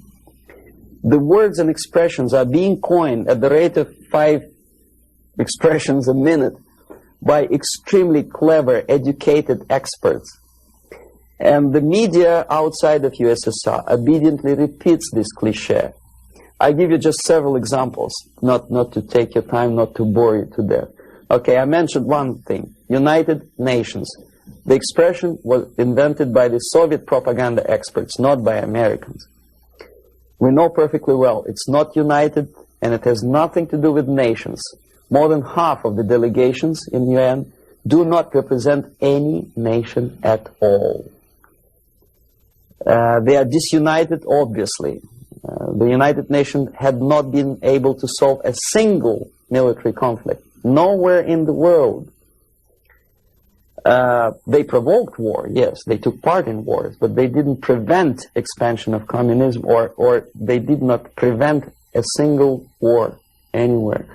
So the true expression, the true term for United Nations could be disunited bureaucracies. Okay, another cliche which was coined in Moscow by experts of propaganda. National Liberation Movement. It's not national because most of the leaders do not necessarily belong to the ethnic group which they lead, number one. Number two, they are unpatriotic and unnationalistic because they obey orders from a foreign country, USSR. Okay? They are trained in USSR, they are paid by the Soviet system, and they work in the interests of the Soviet system. Liberation. Whom they are liberating? Who is being liberated? And movement. Movement, we understand, is something which moves, unlike something which is static. National liberation does not move. It's a war. If you call war a movement, probably. But it has nothing to do with the concept of movement in American terminology. It means a legitimate, overt, organized, voluntary movement. Right? I presume your church or your organization is voluntary. Nobody keeps you here by force. Okay, National Liberation Movement is an army of bandits, professional bandits, which are kept within the framework of the movement by force. If they betray, it's like in mafia, they are going to be executed. Okay, another example of semantic manipulation is free medical aid, for example. You think it's an American democratic expression? No way. The term was coined by the communists long time ago, at the time of Comintern. There's nothing free in this world. Everybody knows it. Least of all medical aid. It's a very expensive thing to render medical assistance to other people. Somebody, sometime, somewhere has to pay for it. Who? Taxpayer. Obviously. There are many other things that are being coined by the Soviet propaganda apparatus. Unfortunately, see, if I call myself a genius writer, for example, Los Angeles Times would not call me that, right? They will call me a strange, crazy Russian who calls himself a genius. Then why the hell they call liberation movements what they call themselves? Just because they are many? The logic is twisted. The stickers on the bumpers, I don't know. It depends on the ability of local forces to toe the foreign policy. How close is Politburo to implementation of propaganda actions? Very distant. See, Politburo is a group of self-imposed dictators. They don't really decide anything. The only objective of their existence and their life and their struggle is to stay in power. Unlike American politician who has two objectives. First, to be elected, and second, to be re-elected. The Soviet politician doesn't have the first objective. He does not have to be elected. He just makes his way in the party structure all the way up. The election doesn't bother him at all. So the only purpose of his life is to stay where he is and don't rock the boat. They don't make decisions. The decision-making level are the faceless group of experts, as I tried to explain to you. And the Politburo gives only the basic directions, what to be done, and the obedient servants of the highest caliber, intellectuals, are dutifully developing these things. some independently thinking progressive academics in the United States think that come socialism they will be able to preserve their integrity and independence. It's wishful thinking. They will become obedient servants of the system that they are trying to force upon you. The Korean airliner incident, from my viewpoint, is not an incident at all. I believe it's a carefully planned and premeditated provocation. I'm not sure whether they did it. They killed 268 people just to get rid of Larry McDonald, but it's feasible. I wouldn't be surprised if they killed more than 60 millions of their own men just to implement rotten ideas of Marx and Engels. You know, what would 268 people matter? Second, it is not a military blunder, and the order was not given by military. Never a single military officer of the highest caliber will take responsibility to shoot a civilian airliner. My father was an officer of general staff of the Soviet Army. I know perfectly well what I'm talking about. No officer would take responsibility. He'll be shot tomorrow. Are you kidding? The order was given by a civilian, by party apparatchik of the highest caliber, and I wouldn't be surprised it was Andropov. In any case, Andropov knew perfectly well what went on. The Soviet power structure resembles a triangle. Unlike a love triangle in real life drama, it's a hate triangle. The seats of power are party, Communist Party, elite, of course, not the rank and file party, but the top of the pyramid. The KGB and the military, they hate each other, and each of them hate the other two. The most powerful is the party. This is the real power. The army and the KGB supposedly are servants of the party and the tools, the instruments of their power. But in fact, sometimes they are the power themselves. Andropov belongs to the most hated triangle, the KGB. My father hated KGB because he was military. Both of them, KGB and military, hate the party. Why? Because unlike in the United States, the party is the most adventuristic people. They want to invade countries. They give the orders for all kinds of adventures outside of USSR borders. They know perfectly well that comes war, they will go to bunkers and eat caviar and enjoy life, whereby military will burn in flames of nuclear war. Marshal Grechko was against invasion into Czechoslovakia because he knew that he will have to demoralize his army. And the first two divisions, after facing the reality and seeing that Czechoslovakia is not being invaded by Americans, will get corrupted. So you have to replace them with other two divisions. And if you stay long enough, you will corrupt the whole Soviet army. He said, no, don't invade Czechoslovakia. But Comrade Brezhnev said, who the hell they are? They think they deserve more sausages and butter. So show them thanks. So he did, he obeyed. The KGB... The KGB and the army sometimes are in cahoots against the party. The recent rumor that Andropov was shot by son of Brezhnev is an indication that the other two corners of the power structure were really sick and tired of the Andropov's KGB purges.